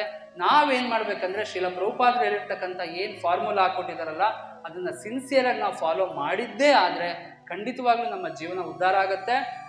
ಭಗವಂತ ಹೇಳ್ದಂಗೆ ಅನನ್ಯಾಶ್ಚಿಂತೆ ಅಂತೋ ಮಾಂ ಯೇ ಜನ ಪರ್ಯುಪಾಸತೆ ತೇಷಾಂ ನಿತ್ಯಾಭಿಯುಕ್ತಾನಾಂ ಯೋಗಕ್ಷೇಮ ಮಹಾಮ್ಯಂ.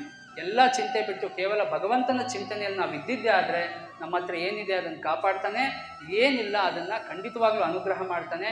ಇರೋ ತನಕನೂ ಆರಾಮಾಗಿರ್ತೀವಿ, ಈ ದೇಹ ಬಿಟ್ಟ ನಂತರನೂ ನಾವು ಆರಾಮಾಗಿರ್ತೀವಿ, ಭಗವಂತನ ಧಾಮವನ್ನು ನಾವು ಸೇರ್ಕೊಳ್ತೀವಿ. ಹರೇ ಕೃಷ್ಣ ಕೃಷ್ಣ ಕೃಷ್ಣ ಹರೇ ಹರೇ, ಹರೇ ರಾಮ ರಾಮ ರಾಮ ಹರೇ ಹರೇ.